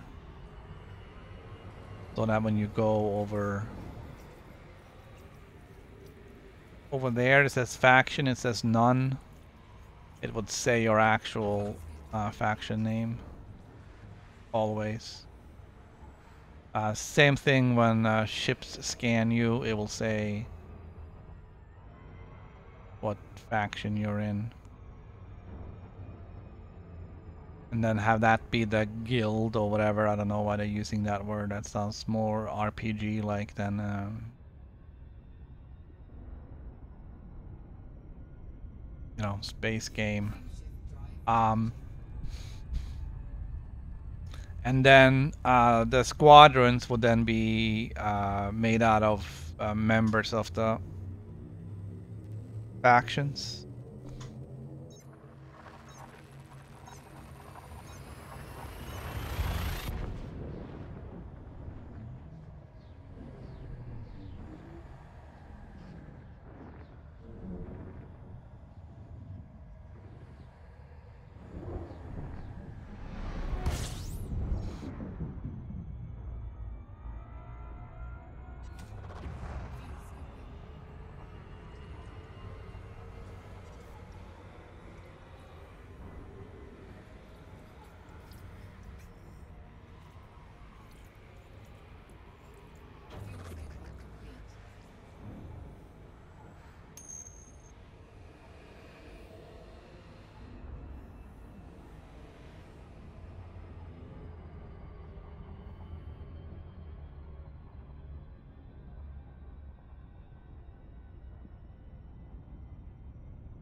It has been so many years since I've seen Dune, I don't really remember much more than Sting.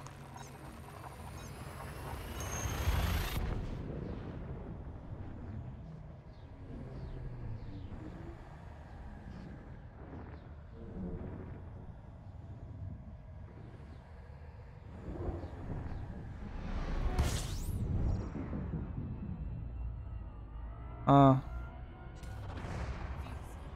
we are kind of biting into tomorrow's jumps here a little bit. I'm just kind of trying to stretch it out to the 4-ish hours.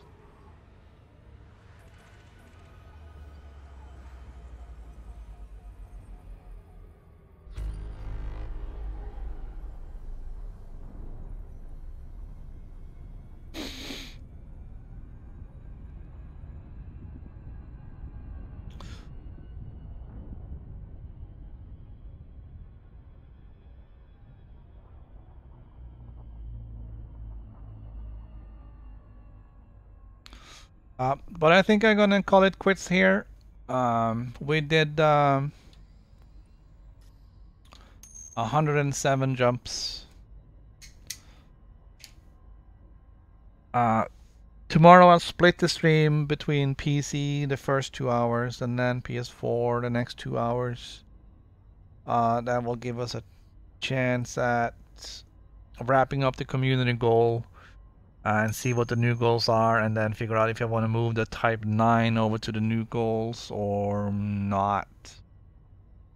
It's going to be a lot of lugging of equipment. But